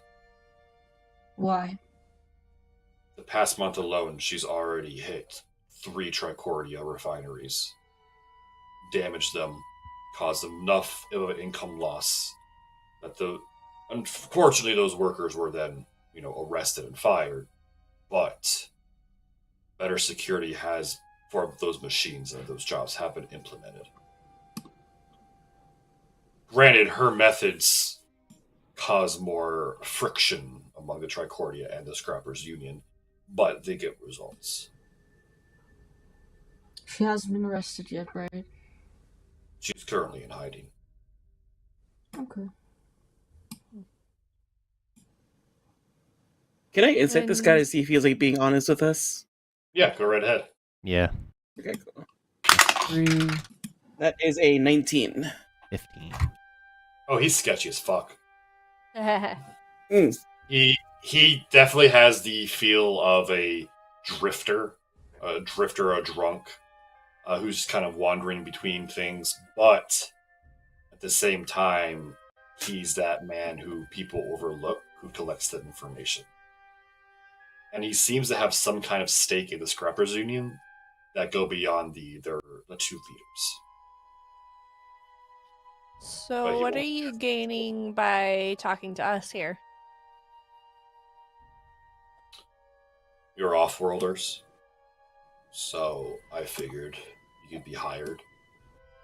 Most of the mercenary and adventure outfits here don't want to get involved with the politics of the city. They'd rather go out and make their money elsewhere, which I can't blame them.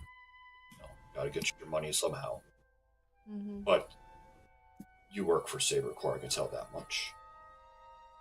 But most of the Saber Corp teams here are given kind of a freedom to operate. And I was hoping that freedom to operate would extend to you being interested in this. Folks like you don't just walk into the Blue Crab asking about union answers. No, we do. And we did. I was talking folks Why- in general, not you specifically. Were you really kicked out of the Blue Crab for not paying your tab, or was it something else? I mean, he has just asked us to buy his food. I was kicked out because I didn't pay my tab. And I was trying to drum up support for Sarai, but of course those are Hector supporters, so Well, they're kind of mean, so. they're incredibly paranoid. You've said that the Blue Crab is more the headquarters for Hector's. Is there not necessarily a headquarters, but a meeting or a gathering place that we could maybe go or know about if we were to be interested in learning more with Sarai's side? He smiles, and you can see his yellow teeth, and he sticks the other skewer in his mouth and takes a bite. And then he swallows and he looks around. You're not the most perceptive bunch, ain't you? I just want him to say it. He doesn't say it. But, but you get a feeling, if you were to look around, that there more of the thuggish-looking workers have sat at the tables around you, also eating skewers, but they're all very clearly watching. Oh. You said that out loud? Yeah. As she looks around. Heavy sigh. How much is your bar tab? We're not gonna be. Call my bar tab 2 gold, and we'll be not have to worry about it. How much is your bar tab? We'll call it 2 gold. You can call it what it is. How much is your bar tab? I will pay for that, and you can tell them what you told us. You can tell them what you didn't tell us. Oh, I never was kicked out for not paying a bar tab. But I did give you a lot of information. So it's 2 gold. All right, 2 gold. I'd like to go check out the statue. Yeah, he snatches What? the gold quickly, and then he leaves. Have fun. And then he scampers away into the shadows of the copper ring. Yeah. I don't think we're going to get a whole lot of information about these guys unless we're joining Foreshore. And honestly, their like little apprehension is, do we want to go be religious people? No. No. All you say is we have 2 religious people in our group. I kind of like look around to the to our little group and go like, we're not bit by. We're probably gonna get attacked soon in a second, aren't we? Yeah, be on guard. Yeah. Oh, yeah. How angry do they look? How close are we to the water? So the commissary marketplace is actually, it's set on one of the docks overlooking the bay. Hi, let's go. Do these thugs look angry? No, but they definitely look suspicious as they are eyeballing you because Yeah, we stand you're out. off-world to them. You stand out, Okay. and you were talking to, one of the other folks, and you came out of the to them. We're asking too many You're- questions. Yeah, To them, I'm saying, Oh, hey, yeah. send me a fucking recruiter. I'd like to know. And they're saying, why do you want to be recruited to our thing?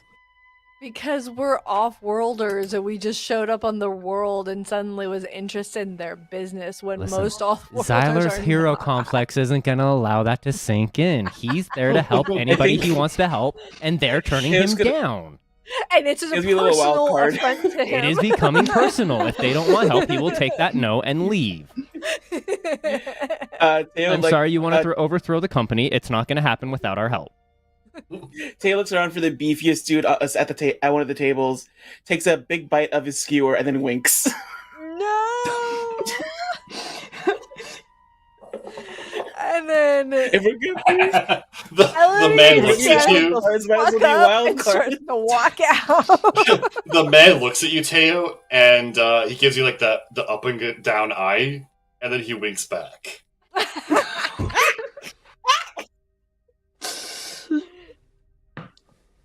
Oh So, my god. we've already died once today. I really don't want us to do that again, guys. It wasn't fun. We don't have Oh phone my numbers in God. this universe. I'm like, damn. No, that's the best way to get in. You can take him home when we have a place out here. True, we haven't rented a place out here yet. Yeah. You wanted to go look at the statues, Eiler? Let's go I'd like the to statues. investigate the statue. I want now that we've also seen Charles like up close and personal. I'd like to. See how good of a likeness it is. Yeah. If we're gonna be treated like off-worlders, let's go do the off-worlder thing. Let's So you're talking go about the eat statue in the tourists. silver ring? Yes, sir. All right. So you all stand to leave the marketplace. The thugs don't make a move to stop you. They are still watching you. And as you go to leave the door, a very large one kind of steps in the way, arms crossed, and looks at you. But he doesn't stop you if you try to push your way past him. He just kind of glances at you. And then he walks into the commissary and joins his companions. Toodaloo. I would like to do Hi. a smile based off of name. God damn it, Nigel. Nigel smile, but make it a like more friendly. Not so much of a I'm going to kill you, but like I can kill you, but I don't want to. Make an intimidation check. Intimidation. Guidance. With guidance. +2. That is a 13 plus 2 is 15, and then a d4. Get it actually into the dice tower. 18. 18. You want to be tough. I recognize it. I'm not going to be tough against you, but I can.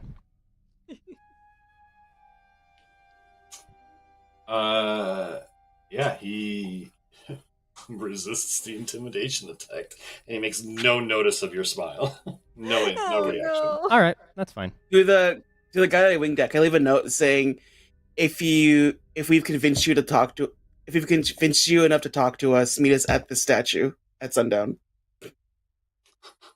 You write it on the napkin, and you kind of just pass it along. Yeah. You make your way out of the copper ring, back into the silver ring. The White Rose guards pay you no mind. And now you're in the silver ring proper, which is a lot better smelling than copper ring. There's no industrial smog or runoff.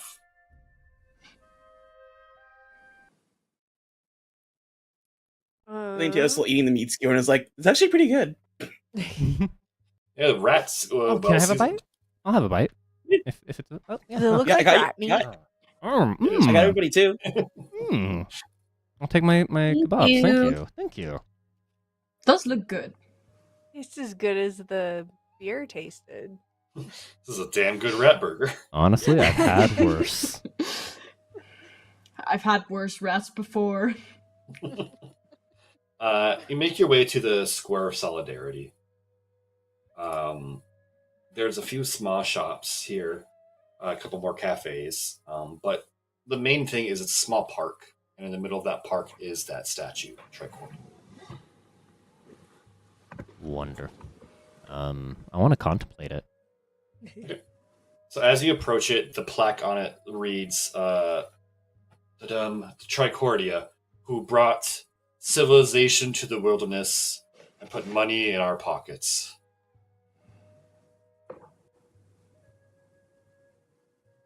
While I'm contemplating, I would like to do my portal detection. Yeah, detect portal again. Just kind of, now that I've been there, recognized, it reminds me, oh yeah, I did this while he was talking because he made me think about that, and the statue again. So I'm going to do that, see if we're a little closer, a little further away, maybe start a triangulation bit of It it. is still outside the mile radius. So you just get a basic tug, but it's fainter than when you were in the Saber Core HQ. Okay. So that gives me way fainter. Yeah, it tells me like a second point of triangulation, so I can start to build off that. Cool. So we're further away. We'll need to spend a bit more in the platinum at some point. Are there any like of the White Rose theocrats around us right now? A few of them, just kind of patrolling like street cops, keeping the peace. Okay. Wait, I don't see when there's like far enough away. I kind of want to hold my amulet and try and get some guidance for my patron. Because I'm like, What are you going to ask your patron? What do you think we should do? The amulet gets wet and cold, so now there's a wet stain Cool. on your shirt. Ugh. And the voice seeps out of it into your mind. Mhm. I don't know why you're asking me about what you should do with the politics of the city that I do not care about. Have you destroyed the artifacts? So helpful. So helpful. That's in I say that in my mind, and like as I notice what's stated in my shirt, I'm like, wow, the skewers are really juicy. I say it out loud to like avoid detection. I can feel the artifact's presence in this city. That's what I care about, Teo. Destroy them. And with that, the voice goes away and the water goes back into the amulet. Still staining your shirt, though. Okay. Oh, Hey, Teo, you might. They really did capture the likeness of the hair. Are these the same gemstones? I Oh, think sorry, so. Yeah. sorry. Can I do a check to see if they are the Sorry, same that was, I was gemstones? just like trying to like bring So you yeah, back as- to snap. Yeah. As you're looking at it, the plaque also says the names of the founders of the city. Oh yeah. There's the one you already know, Charles Whitaker, comma, Saber Corp. And then there's a very tall woman carved as if she has an alien beauty. You could identify her as a half of a high, oh my god, a high elf. And you see that below that is Lady Aurelia Barnes, comma, Wizen Pharmaceuticals.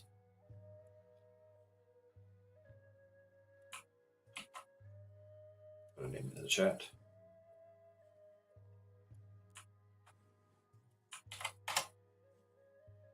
And then the next one, it's a weird one. It's simply called the Gear Lord, Bionic Industries, and when you look, you see a figure who is cloaked, and you could definitely see that they are not all human. They might be part machine, but it's hard to tell through the carving of the cloak. He simply just has a hand out holding up a halberd.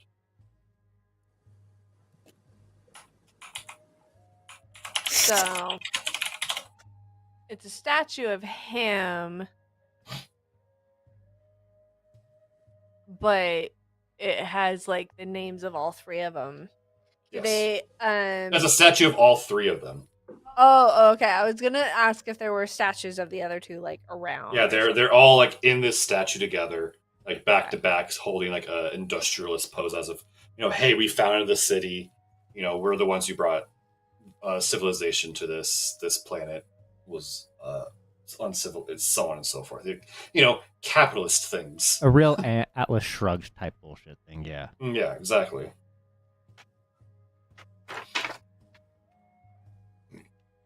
All right. Is there any like pubs nearby in the silver line? There's some cafes, some restaurants, and there are bars too. This is where a lot of the workers live, so it might not be as boisterous and grimy as copper ring pubs, but they're still, like, you know, not the highest quality of clientele or service. Okay. There's a I more cafe just in wanna this go square, in. though. A cafe. Yeah, cafe. Okay. I want to do like some just eavesdropping and people watching kind of a thing. You guys are welcome to join me, but it is really more just about like listening to who's around us and just see if we can pick anything up. Yeah, go. Anyone who wants to eavesdrop, go ahead and make a perception check.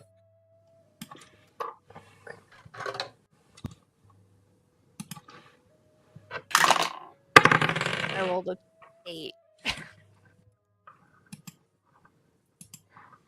I rolled a 4. See, perception plus This is why we don't do this. 5. This is why 20. we don't do this. Oh my gosh, my rolls today are the worst. Although I have proficiency. Sorry. You go All on. right, so I heard someone rolled a 20. No, 16 plus 4, so 20 total. Okay.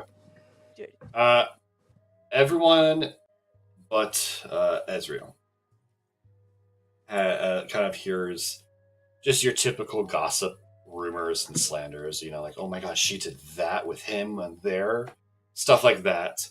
And they were roommate. We No don't way. care about. They were roommates.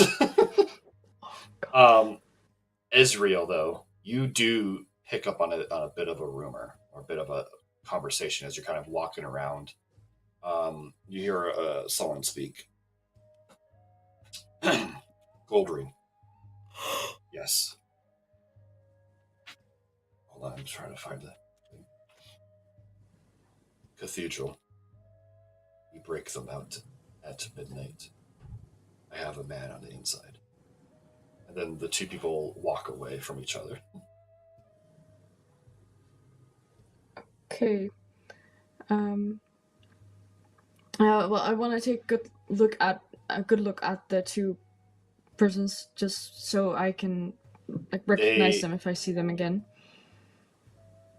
This I'm going to have you do another perception check. But Okay. how obvious do you want to be in trying to clock them? I just want to conveniently walk the same direction, but not particularly interested. Not as if I'm listening in on them. Just I'm a person that's also here. All right, they give you a perception at disadvantage because you're trying to be sneaky about identifying them. Okay. 11. You're able to get the features of one of them. They are tall, muscle-bound. They definitely wore a cloak, but you see that they are covered in fur. You identify them as a fur bulk. Okay. They are wearing clothes, normal clothes of the people, but you notice that they have a wristband, an armband that was made out of wood. And another armband is made out of wood, and they seem to be carved in some kind of ancient symbols.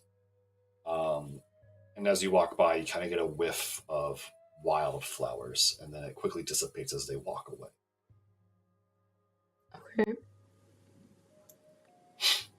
I will head back to the rest of the group and tell them.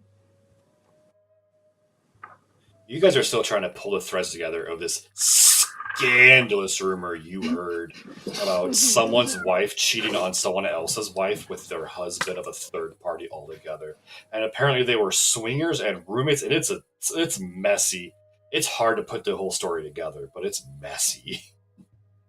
She just needs to leave him at this point. Talking about this here. I hope they get therapy. Honestly, it's just a toxic relationship, and they just need to be away from each other entirely. I hope Yeah, the victims I they get therapy. Like, this is horrible. I can't imagine. And there were kids involved? God, don't talk about the children. Oh my We gosh. cannot talk about the children about this. But we have guys, to. Oh, what's up? It's just so sad. Oh well. Oh, hang on. What's Well, up? there. Yes. What's this about? Okay, never mind. I overheard these two. Guys, I think they're guys. I heard these two people talking about something going on in the cathedral at midnight. Something about breaking someone out. Ooh. Might be Oh. Do you think it's a? Do you think it could be the Well, sister? they just Yeah, what arrested. time? I midnight. said midnight. Well, what time is it now? Oh, it's I don't know. afternoon. Cool. We have time to plan. We have hours. Mhm. They had these wooden bracelets with symbols on them. It might mean something. I don't know. Maybe ask around a bit. Maybe someone knows. Can I do a something history about check to see if that sounds familiar to me as a jeweler? Yeah, do a history check. Okay.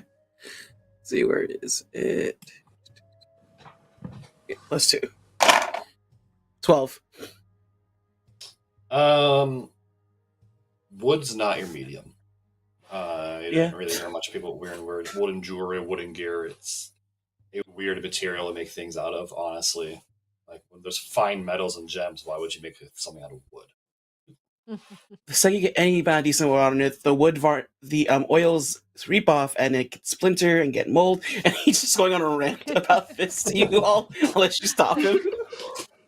Teo, Organic versus mineral. We get it. we're not gonna wear any wood, I promise. Elodine's just Good. like, no, I agree 100%. You cannot infuse wood with any magic. Well, that's not true. There's druids, right? Okay, I we're mean- going on a tangent, guys. And Back then they went on a to- girls' trip to some Ah, other okay. state, and then oh my god, Tyler, they we'll went discuss to a this later. strip We gotta club. talk about the breakout thing. This Ye- thingy at Do we want to midnight. talk about that here? You should probably No. leave the In public? cafe. No, let's leave, but we need to discuss this and make a plan. We do. Let's just go back to our apartment to discuss it. Yeah. What do we Like want to Chateau. do with this information? On our way back to the apartment, I want to fill Ezreal in on all of the gossip that we picked up.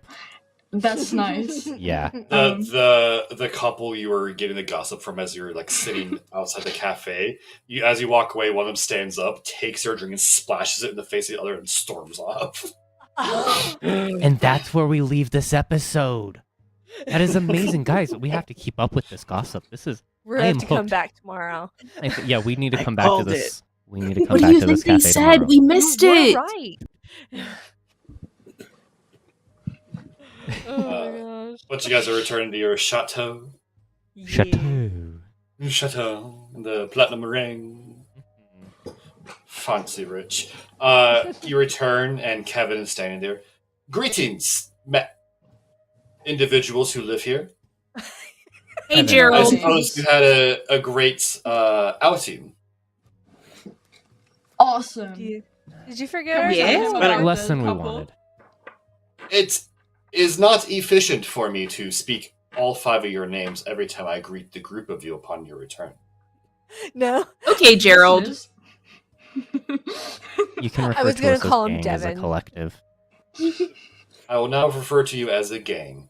Also, Gerald is In now the my new collective. moniker. In the collective. gang. You mean Gang the in the gang? collective. The gang. I'll now refer to the 5 of you as the gang in the collective. Thank you, Kevin. Yes, now Gerald. Thank you, Gerald. Thank you, Gerald. Thank you, Gerald. Team Gerald, Collective. scan for recording devices. Of course. And he will walk around the chateau for the next couple of minutes, and he comes back. There are no recording devices besides 5. Gerald, disable recording Besides devices. 5. He walks up to one of you guys and pulls your earpiece out. And Yeah. Oh! The 5 of us. Okay, Gerald, we can turn off our own. It's okay. I will put in a work order to have this one replaced, and he drops the crumbled pieces of the earpiece. So who's missing their earpiece now? I just Tim got Tam. that one. Tim Tam. First. Fine, Tim I just Tam. take the one that we gave to Tim Tam and give it to whomever. I got a new earpiece. Eat, and turn off. Are you requesting me to shut myself down? No, I'm turning off my earpiece. Oh. Excellent. It's our only listening devices. It's Yeah. fine. What if they're recording us? Through our phones? Yeah. Unfortunately. Okay. We became super We paranoid now. I'm sorry. We're so We paranoid. become the people we got mad at earlier. Can't Yes. be. But we're not Steve. deflecting it outwards. Okay, We're well, just they making were mean sure. to us, so I think we're allowed to be a little paranoid. Yeah. So, What does do we the help with the gang in breakout? Do we walk with that? Do we want to be like, do we want to make the unions like thing our thing? Or do we just want to let them have their thing and then we just like wait for someone to approach us for a job? I mean, we could check. don't I Not did ask both. one of them to meet at sundown if we want to get more info out from there. Oh, that's true. Do we need to go back to the statue at sundown? By sundown, it's still I can afternoon. go by We have a myself. full dinner time. Okay, We're so good. I don't think so, Teo. You cannot So- just go by yourself. Yeah, we do not. So we go at sundown, we go back to our chateau, and then again head back at midnight. Is that That the is plan? the plan. Well, That to is the plan. cathedral. If we decide to help out with the, or even if we just want to watch a jailbreak, do we want to watch a I kinda jailbreak? could- fun. We Entertainment. could just watch. I'm We just can ride curious. like whatever intel we get from whoever shows up to the statue later. I Yeah, want to know who is in the cathedral. Like, I want to know. Yeah. I'm invested now. Okay. Should we Alright. go back to the statue? Wait. At sundown. Wait. Can I ask, Kevin, Devin, or Gerald, Gerald. the robot? Gerald. Mhm. Okay. If he knows anything about, like the wooden bracelets. He stops for a moment.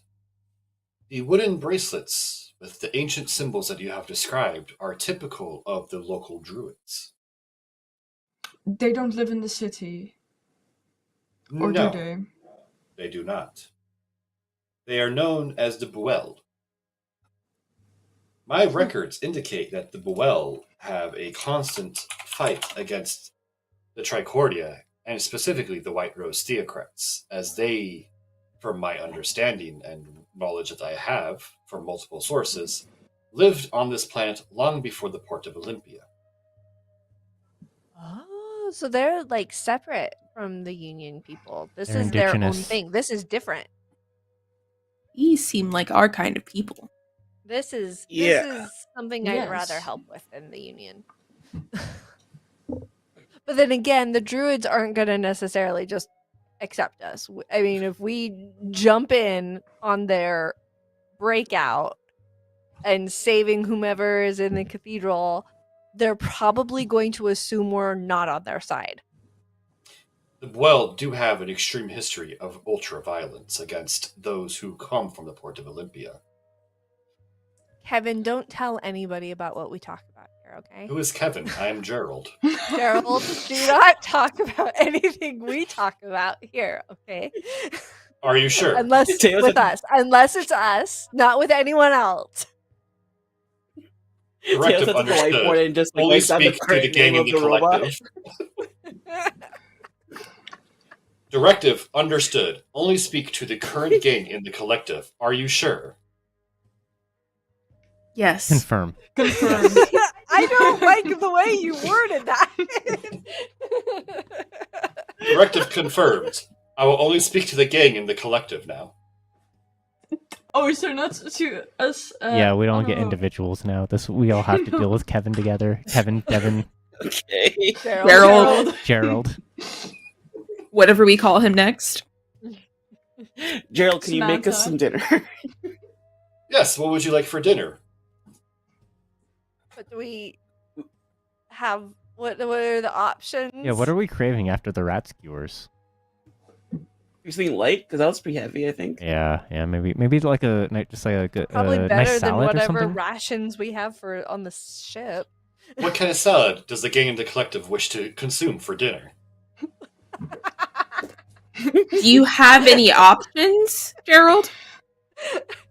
I have a multitude of options, but it would be inefficient for me to list all the options out. I am a robot with a very large database capable of doing many things. So too many options. Can you give us Yes. like 3 options, Gerald? 3 randomized Caesar. options. Cobb. Chef. All right, These are well, I'll take a salads. chef salad. I'll take a Caesar salad. All right, thank you. Mhm. I'll take a Cobb salad. Caesar salad. I wasn't expecting all of us to give our orders. This is how we deal with our robot. We get the basics and then we give it a task. What would you like as? What salad would you like? I'll take the chef salad, I suppose. Chef salad? All right.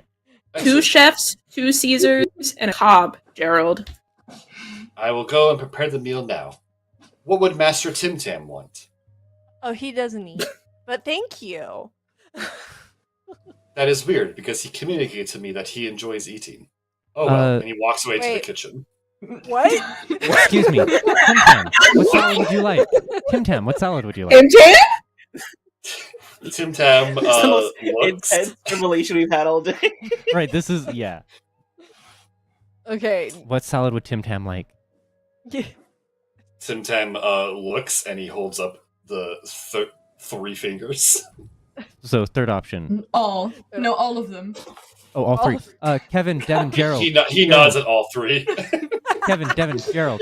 One more of each. Tim Tam wants one of each, please. That's what I thought. And he will Thank you. walk away. Thank to the you. kitchen.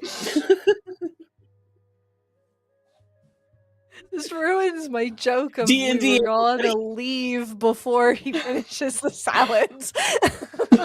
Listen, we're feeding Because Tim Tam for the I'm not first going to time. starve Tim Tam.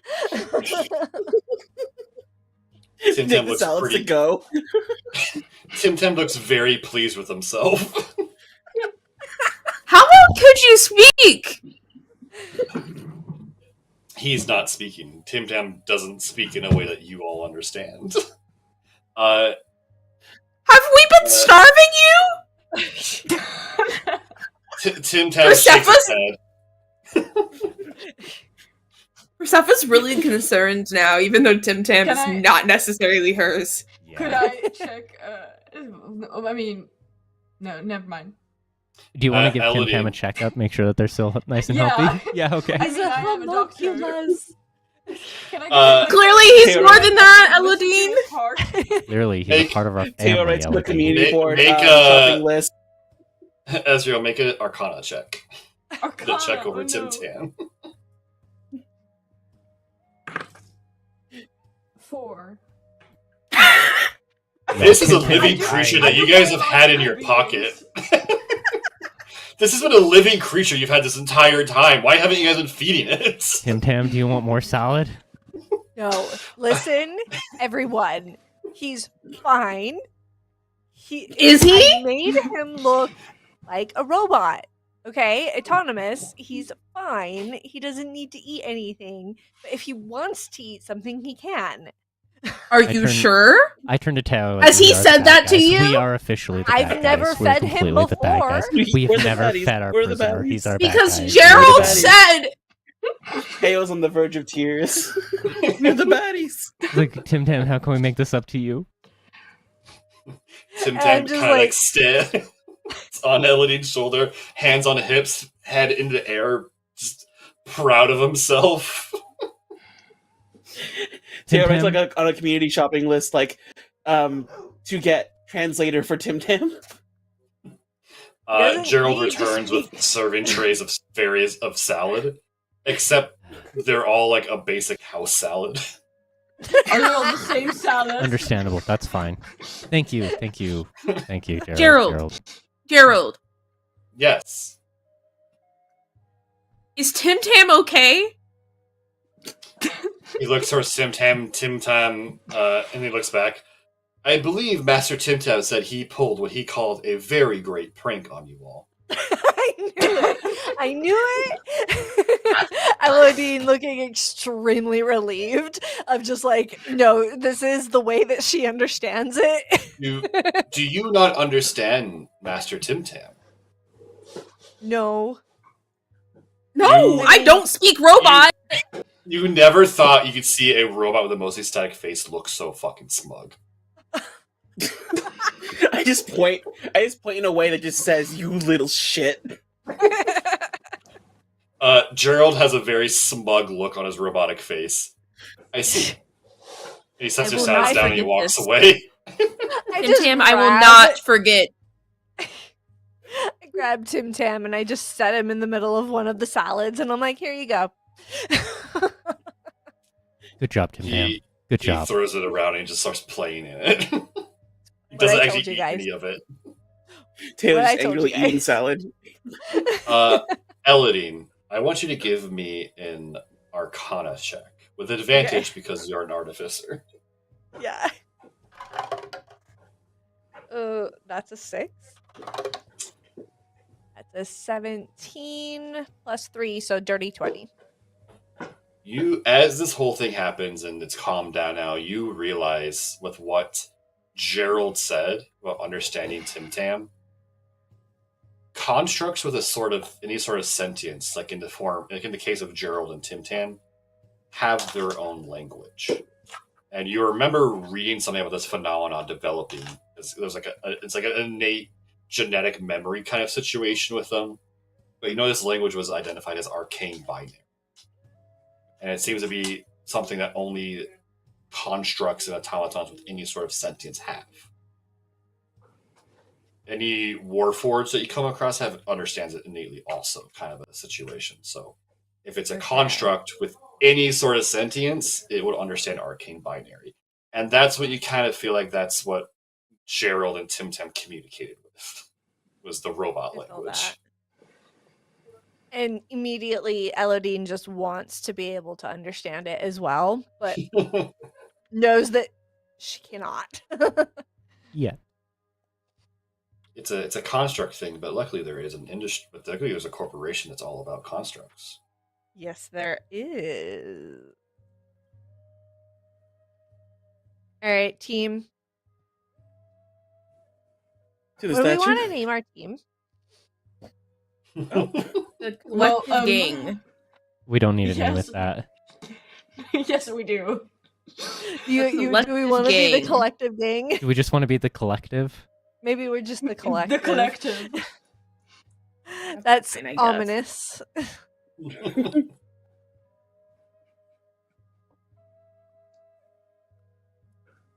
I was still thinking we go at sundown.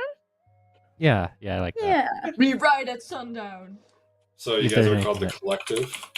Yeah. Or is that still something you're discussing?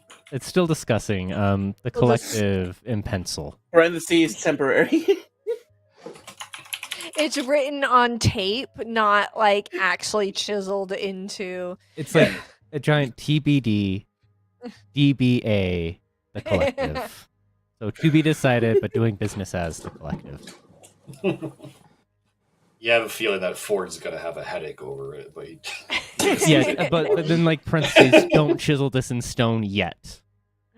there's just a bunch of notes on your plaque now.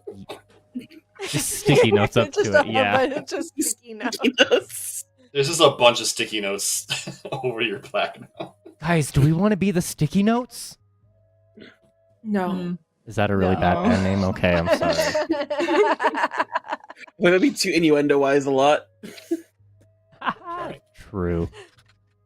All right, so you guys are going back to the statue. Yeah, seeing if Point of contact. We've had our food. Teo's new romance partner meets us Or we could get information. We don't know. Mm. The streets have become a little emptier because it's night. There's actually a day-night cycle because it's an actual planet. Ooh. Whoa. So night, I can actually say night falls and actually mean it.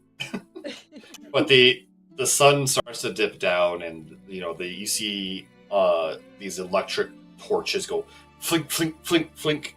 The Magitech torches that the industries have put up, lighting the way. There is not an increased patrol of theocrat guards, but they are still there patrolling actively. And you make your way to the Silver Ring into the square. All the shops are closed. And you see that there's like almost floodlights illuminating the statue. And all 5 of you approach the statue. And then you hear rustling in the bushes on the outside of the square. And you hear the shuffle of many boots. And as you turn around, you realize you are surrounded by a semicircle of those same thugs from the commissary marketplace. And the center of the semicircle opens, and walks up a dwarven woman. She has like a bandaged half her face. She's dressed in a cloak that's like a suit jacket worn over her shoulders. She has the coveralls of a worker, and she looks up at all of you, hands on hips. Y'all are some bold fuckers. But you've interested. I'm Sarai O'Malley. I heard you want to talk. And we're in the session there. It works! It works! It did! Thank Finally God. stumbled in. Let's go. We could be opening the next session with a fight, but we finally get to talk to somebody worth talking to. We also learned that Gerald is a bad cook. Yes. It's like, Or he just didn't want to deal with your bullshit. There's really no way to tell with the robots. That's fair. We did enjoy Tim Tam getting one over on us. Yes. Yes. Good job, Tim Tam. Good job. You have a feeling that he's gonna, he's like one step away from the overthrow of humanity. And we're not helping that at all. No. Anyway, just don't read his memoir. Making note, read memoir. That's true. We were out of the chateau for hours. It's a full-on Skynet manifesto. Anyway, thank you all for watching. That was episode 5 of Saber Corp Scavengers. As always, I am your dungeon master and storyteller extraordinaire. As a reminder, we will probably be adopting a bi-weekly, maybe an earlier starting time, depending. Just keep an eye out on everything, and we'll let you know. I got nothing to plug besides my own Twitch, so I'm going to self-plug. There you go. Check it out. I do whatever. We're going to pass it on to Jace. Yeah, I don't really do social media that much, so I'm gonna pass it on to Kristen. I just have my Twitch. It's just this. It's the Twitch that I chatted with, so there you go. So I don't remember my name on here. I put a test message in. Yeah. Hey, there you are. You can find me on here on Blue Sky as well. Yeah. Took me a minute. How about you, D? Hi, I'll type it in. I am that on all socials. So if you want to find me, just at that. You'll find me. What about you, James? I will Put you on type, the screen. I will type mine in as well. Hold on. I make sure I'm in the right chat. Ayo. Yo. Okay, I'm Evil Superpowers. Oh no, I did it from the wrong one. Well,